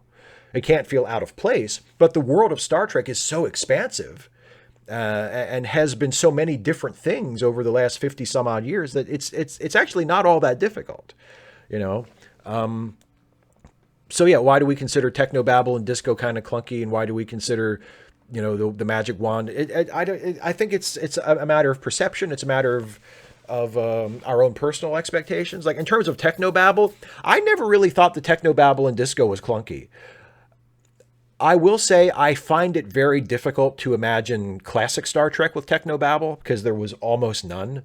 Like they just didn't need it. They didn't write that way. So but that's a stylistic thing. That has nothing to do necessarily with whether it's, science based or fantasy based. That's just a stylistic thing. Like it wouldn't feel right for classic Trek to have a bunch of technobabble, because that's just not the way the show was written. So I think that might be part of it too. It's like a stylistic thing. John Burns says, instead of a real lockdown, how about just homeless numbers on the U.S.? Aren't housing the homeless a way of lowering deaths in a pandemic? That would be a great idea. I would love to see homeless people housed during the pandemic, and then from then on. Like, I just think we should give we should give homeless people houses. I just think we should do that. If you are on the street and you don't have a house, somebody should come along and give you a house. Or a place to stay. Maybe not your own house, depending on what's feasible, but you should be given a place to stay. Dana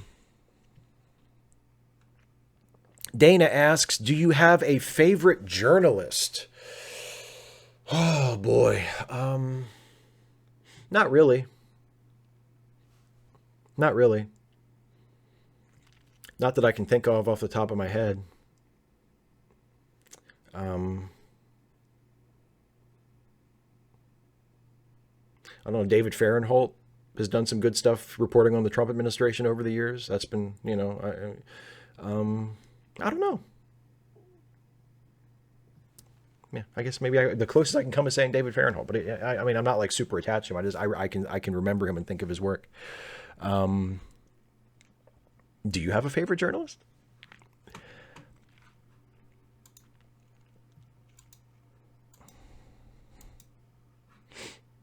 Here's a super chat from Angus. Are you worried the way Trump is manipulating things, re Israel and fake peace deals? Dubai and Israel were never at war. I mean, I'm not worried, but I think it's bullshit. I mean, I said on Twitter the other day, people were talking about it, and he brokers this historic peace accord between countries that were never really in conflict, and treats it like, oh, it's the dawn of Middle East peace. And I said, yeah, that's a little bit like saying that you have solved, the New York-Boston rivalry by brokering an historic accord between the Mets and the Seattle Mariners. Like, what's the fucking? That has nothing to do with it, But you're gonna claim victory like you've won some historic victory for peace.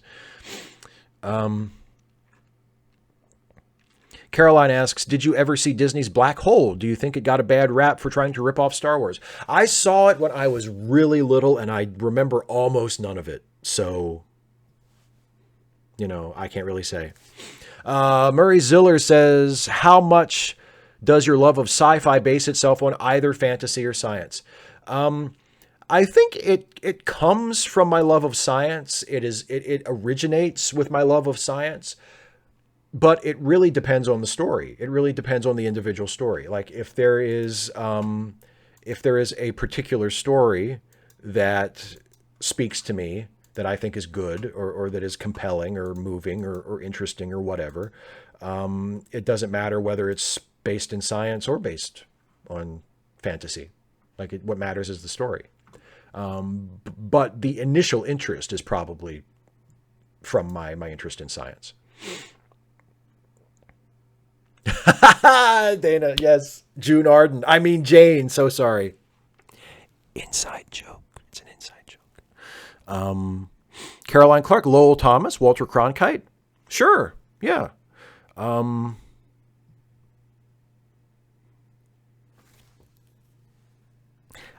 is that true? Oh, it's true. Okay. Oh, Jesus. All right. Oh, my God. So, for those of you who don't know yet, I hate to be the bearers of bad news, or the bearer of bad news, especially for those of us who are in the United States. Ruth Bader Ginsburg just died. It's been mentioned in the chat. I just confirmed it myself. Ruth Bader Ginsburg is dead.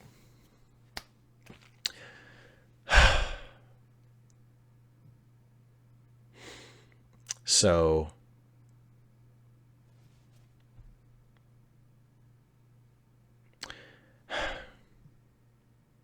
I don't even know what to say. I don't even know what to say. I will say this. If you are still going to complain about having to vote for Joe Biden now, do it to somebody else. Don't do it to me. You know? Like, go complain about it somewhere else. Because honestly, to everybody who didn't want to vote for Hillary last time, especially in Wisconsin and Michigan and Pennsylvania, but whatever, if the Supreme Court wasn't a good enough, like the Supreme Court should have been a good enough reason back then, and it wasn't. And it should goddamn well be a good enough reason now. There are 1,000 different things that individually should be good enough reasons for anybody who can vote to vote for the Democratic candidate and vote against Donald Trump, to deny Donald Trump another 4 years in office. The Supreme Court is a big one. So, I mean, now there is definitely going to be a vacancy. I would not be surprised if Trump tries to rush to fill it right away. Hopefully, the Democrats are able to block it if he tries that. And obviously, McConnell has no shame, and I'm sure would try to push it through as quickly as possible, despite doing the opposite when Obama had a vacancy in his last year in office. I fully expect that to happen. But if you're still conflicted or you're still wringing your hands about having to vote for Joe Biden after this, just do it somewhere else, please. Because I honestly do not want to fucking hear it. Especially right now. Like, I literally just heard about Ruth Bader Ginsburg dying 2 minutes ago. So if you're going to piss and moan about having to vote for Joe Biden, do it to somebody else. Please, please don't do it to me. Because I've fucking had enough. Like, the stakes are too high. I know that there's a million reasons not to vote for Joe Biden, but just fucking talk about it with somebody else. I'm tired of fucking hearing about it. We're less than 50 days from the election, and it's going to go one of two ways. So, yeah. Anyway, sorry to bring the mood down. I mean, it's not my fault. It's not my fault that RBG just died, but it just so happened the story broke like while I was still on the air. And people were talking about it in the chat. So like,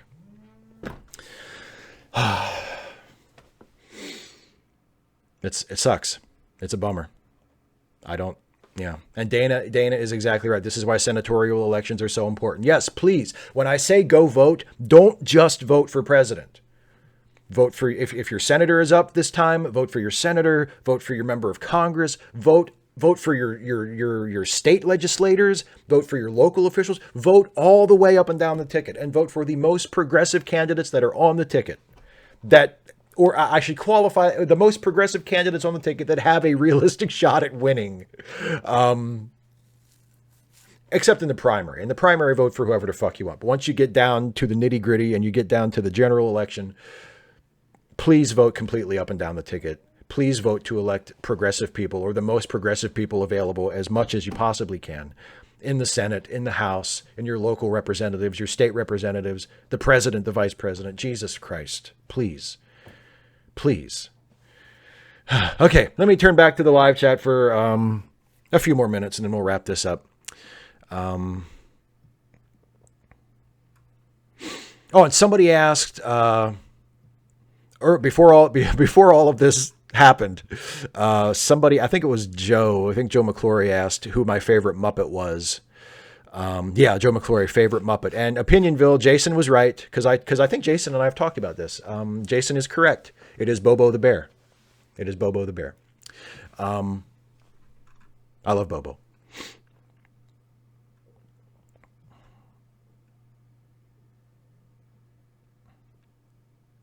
Pedro Noguera says, I understand you are an atheist, Steve, but do you enjoy any religion from a mythological point of view? Any stories or folklore you find awesome?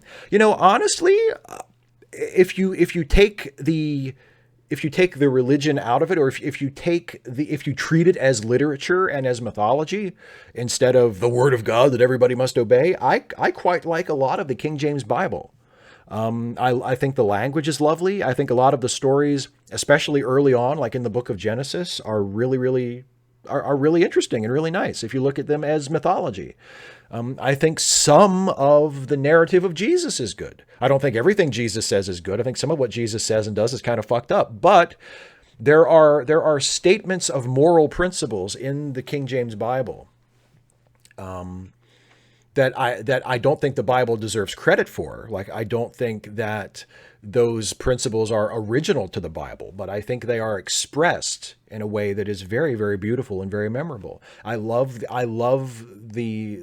phrase, "That which you do to the least of these, my brethren, you do to me also." I think that is such a beautiful statement of what ought to be a basic moral principle. You know, you should be judged by how you treat the most vulnerable, by how you treat the least fortunate. That is what reveals who you truly are. And we should all feel that way. If we see people who are less fortunate than ourselves being mistreated, that should hurt all of us. Like, that's a beautiful, powerful principle that is expressed really, really wonderfully in the King James Bible. Has nothing to do with religion. Just has to do with the language and with the idea. So, and there's others. I mean, I read, when I was in my early 20s, I read a translation of the Bhagavad Gita that I really liked and thought was really good. There are lots of religious stories. There are some stories in Islam that I think are really beautiful. The story of Muhammad and Muhammad's night ride.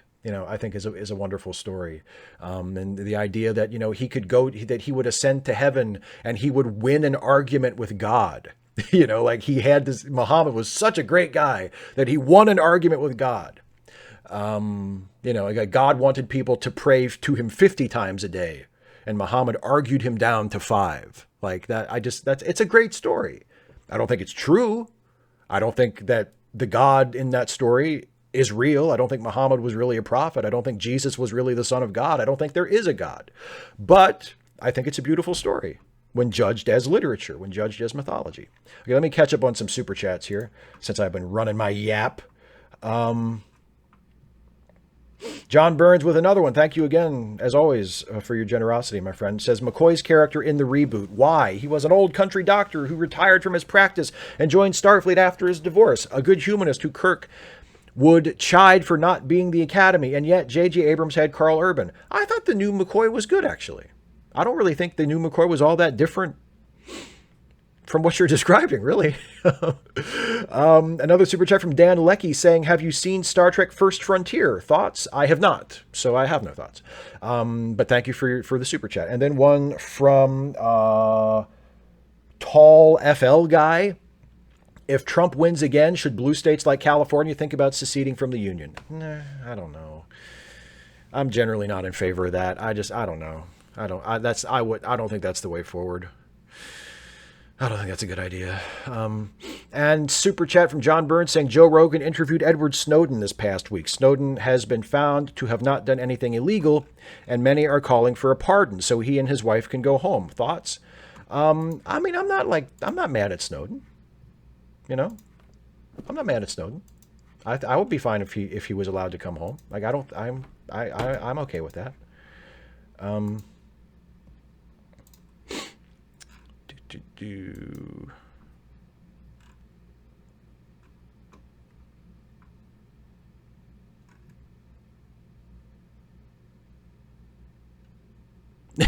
Isaiah says, become a V jurist. Just to help swell your ranks, right?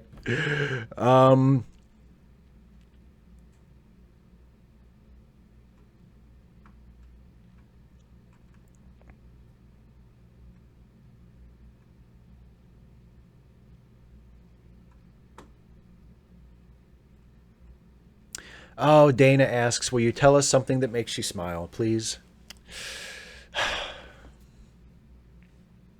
Do I really have to? I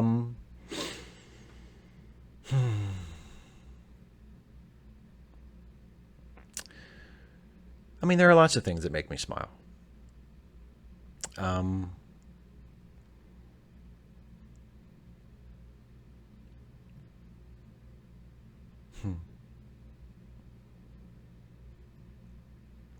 I went for a walk around my neighborhood yesterday, and I noticed for the first time, I guess because it was the particular time of day that I went, I must have seen at least a dozen or more squirrels just running freely back and forth across the road. And it's a quiet neighborhood, so there's not like a lot of traffic.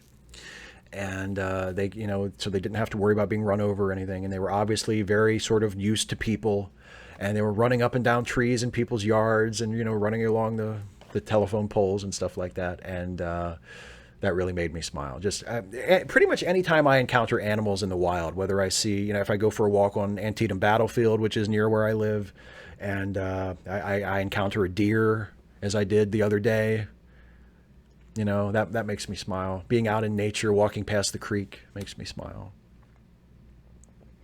There's lots of stuff that makes me smile. Like there are plenty of, as shitty as things are, there's plenty to be grateful for, and there's plenty that in my everyday life, just in an ordinary average day, there's plenty of things that make me smile, yeah.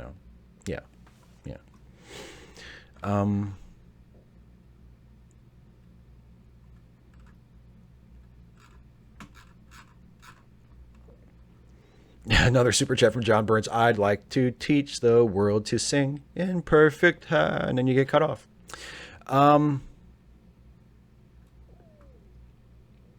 John Burns says, the new McCoy was great. I was hoping for an older actor, and yet, geez, Carl Urban isn't amazing. Well, everybody was younger, though. I mean, I think Carl Urban a little bit older than Chris Pine? I mean, I don't think he's quite, they're not exactly the same age, are they? Maybe they are. I don't know. I don't care.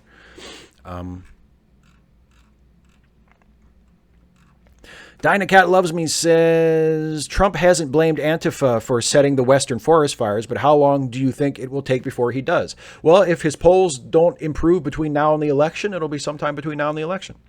I mean, he's already blaming Antifa for everything else. 255 AD says, also, I think this means it's time for more to go into emotional solipsism mode a month and a half early. No, don't do it yet. No, don't do it now.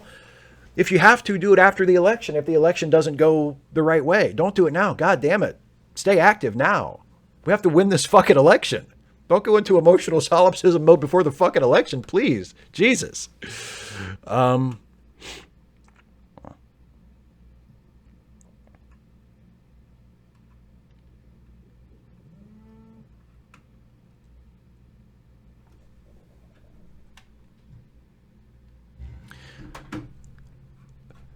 Jeremy Landry says, is plenty to be grateful for an angle for a special Thanksgiving episode of Trek, actually? Wouldn't have thought so, but maybe. I don't know.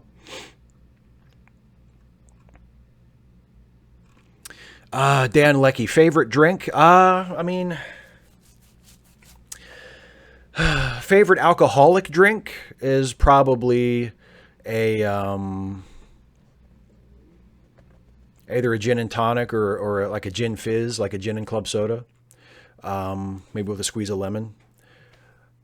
Favorite drink just in general, like alcoholic or not, probably just a nice cold glass of iced tea.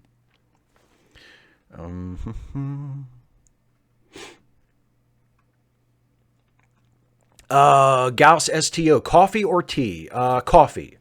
But nothing against tea. I love tea, but in the morning I always drink a cup of coffee.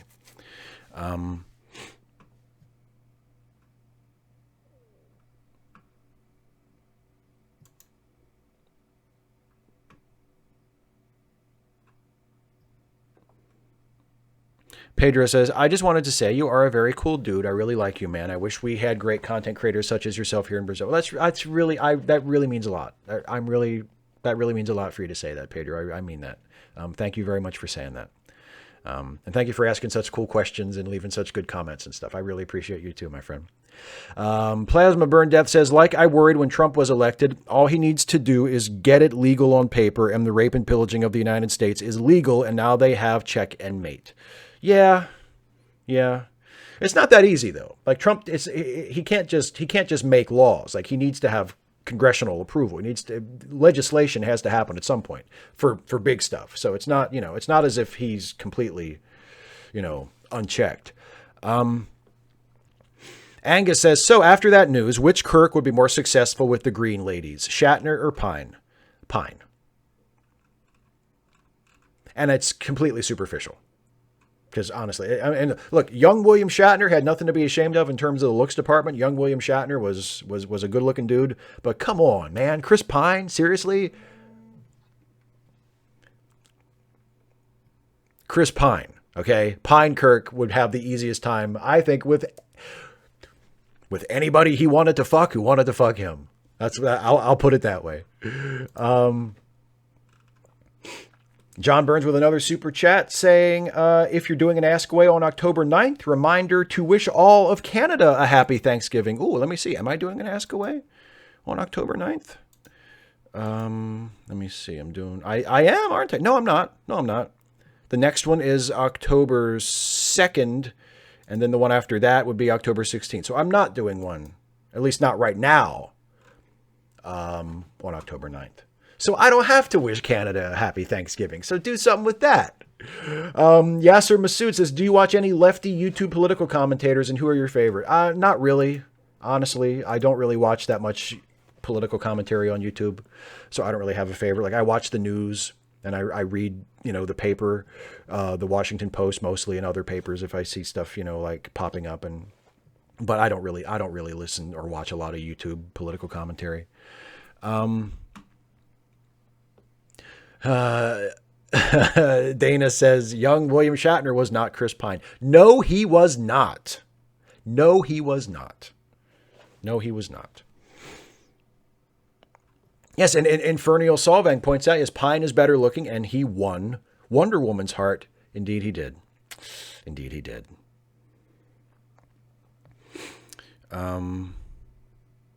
Pedro says, I wish I could contribute and become a patron, but things are crazy here, especially with baby Luna and the pandemic. But when I can, I will.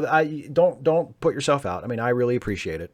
I appreciate you saying that, but I mean, don't worry about it. Like, if you can't, your real life has to come first. Like, I don't, one of the nice things about having patrons is that I have no expectations. Like, people can contribute if they want, or if they can drop off and come back or whatever. Like, it's all completely voluntary, completely free of pressure or coercion. Like, I can ask, I can say, hey, if you enjoy my work and you can afford it, please contribute. But if you can't, or you don't want to, or whatever, it's completely fine. Like, you get to watch the videos either way,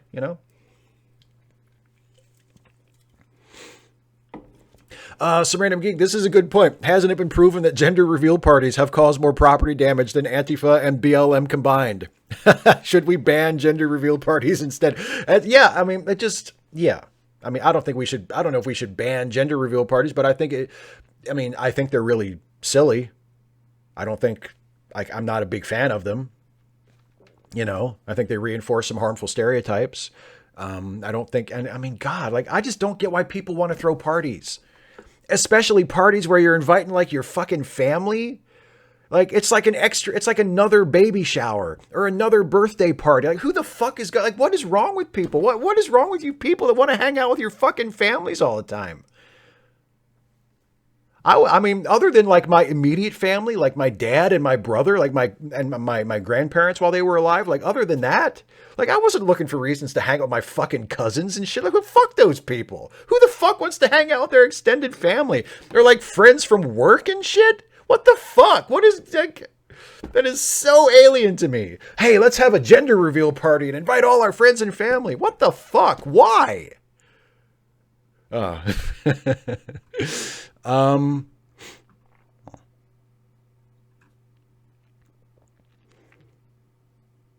Ooh, Braden Goss. If you had to choose a fictional detective to solve your own murder, who would you pick? Sherlock Holmes, the world's greatest detective. Super chat from John Burns. In the original series for Star Trek, Starfleet didn't have the authority to go after the Orion pirates because the founding members were worried about them growing too powerful for individual species to handle. Overreach. Yeah, I think I kind of remember that.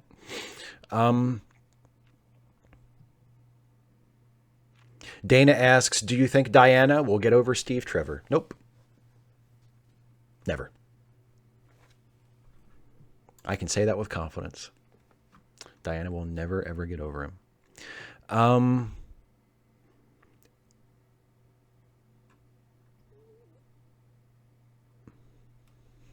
And yes, well, Dana, I don't know.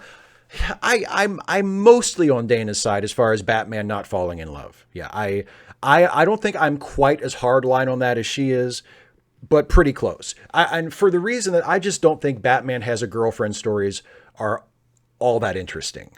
And there are other characters in that group that you can tell romantic stories about. Like I've said many times, I love Nightwing and Batgirl. Dick and Babs, like they're my favorite. I could, I can write stories about them. I can write stories about Tim and Steph, or even Ariana if I want to go way back and prove that I was reading the comics back in the 90s. Everybody forgets Ariana. Tim had a girlfriend before Steph, okay? And her name was Ariana Dershenko, and she was cool. And why couldn't Tim just be happy with her? Anyway, so... But yeah, I mean, you can tell romantic stories about other characters. Batman doesn't have to have a girlfriend. Like I enjoy writing sexual tension between him and Catwoman. I think Batman and Catwoman is like a good pairing. But like, should they be together? Should Bruce have a girlfriend or fall in love with somebody? It just doesn't seem that interesting to me, Infernal Solvang says, I loved your appearance on Jesse Gender Star Trek videos. Thank you. I love doing them very much. Another super chat from John Burns says, it has been proven that arson has been involved more than people realize in Western forest fires, and not just gender reveal parties. What a shock. I would have never suspected. Dana, they want presents. Yeah, that's exactly. That's gotta be it. They want presents. I don't want presents that bad.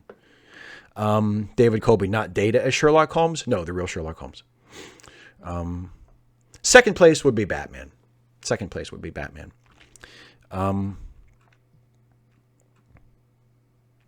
Some random geek says, should we stop assigning gender to babies altogether? Yeah, if we can't get over our gender-based bullshit, like if we can't move beyond the point of assigning everybody to these little boxes of like, well, okay, we think this is a boy based on the genitalia. We might be wrong. We'll find out in a few years, but we think this is a boy. So now the boy has to be just like this. We think this is a girl. So the girl has to be just like this, like that's, like whether we assign them a gender or not, if we were just a lot cooler about it, it wouldn't be a problem. You assign a gender to a baby when they're born for the sake of convenience or the sake of clarity or whatever. And then they grow up a little bit. They get to be a teenager or an adult or however fucking old they get to be. And they say, actually, you know what? I'm not the gender I was assigned at birth. That's wrong. I'm another gender. And if we were all just cool about it and we're like, oh, okay, thanks for telling us. Awesome. We'll treat you as your actual gender from now on. Like if that's the way it was, it wouldn't be a problem. But we have to fuck it up. Like we have to fuck it up with our bullshit. We can't just let people be who they are and be happy as who they are and accept them and take them as we find them based on their fucking basic human characteristics. Nope. Sorry. Oh, I'm sorry. You can't be a girl. We've decided you're a boy. And what you think and feel and experience the world as doesn't matter because we already decided. So we can't change it. Sorry. Like that's, yeah. I'm not a fan of that. I'm not a big fan of that at all.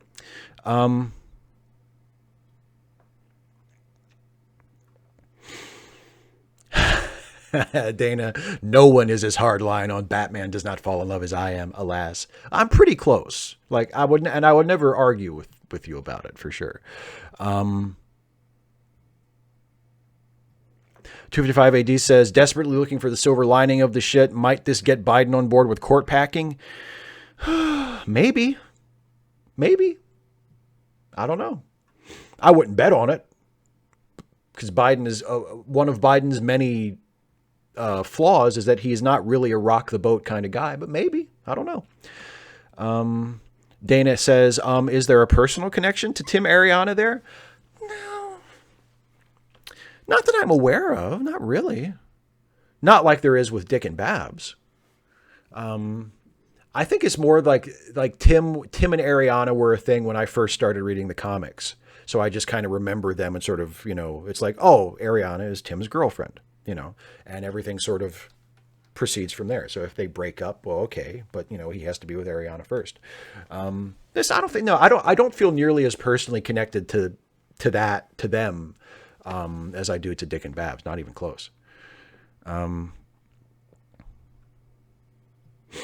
Seth Jones, I'm just joining, so sorry if it was covered. Do you worry about who Trump will replace RBG with? Uh-huh.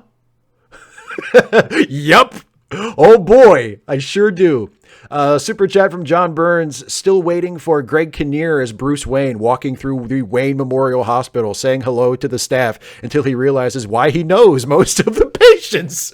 Awkward. Sweating while tugging on the collar of shirt. Oh, adorable. Somebody make the movie.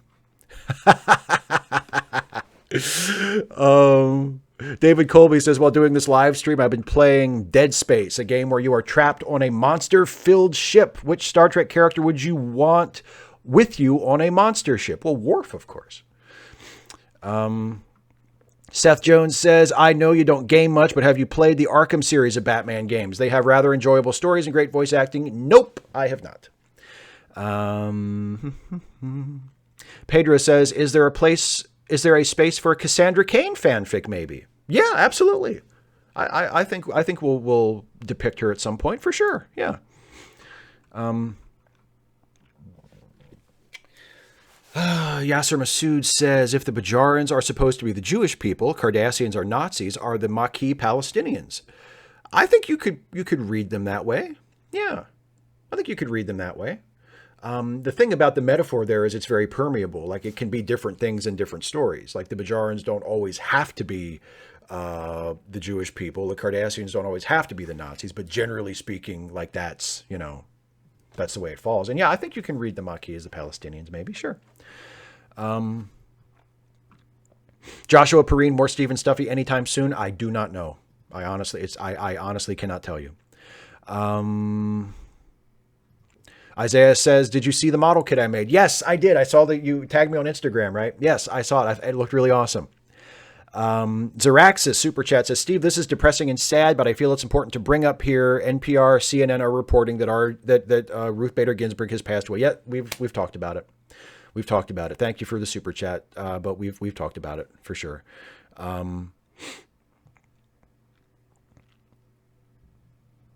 Megan Wells says, do you have any secret intel on Ensign Cricket from Jesse's video? No, other than, of course, that Ensign Cricket is the finest officer in Starfleet. And I think everybody agrees on that. I think pretty much everybody agrees that Ensign Cricket is the finest.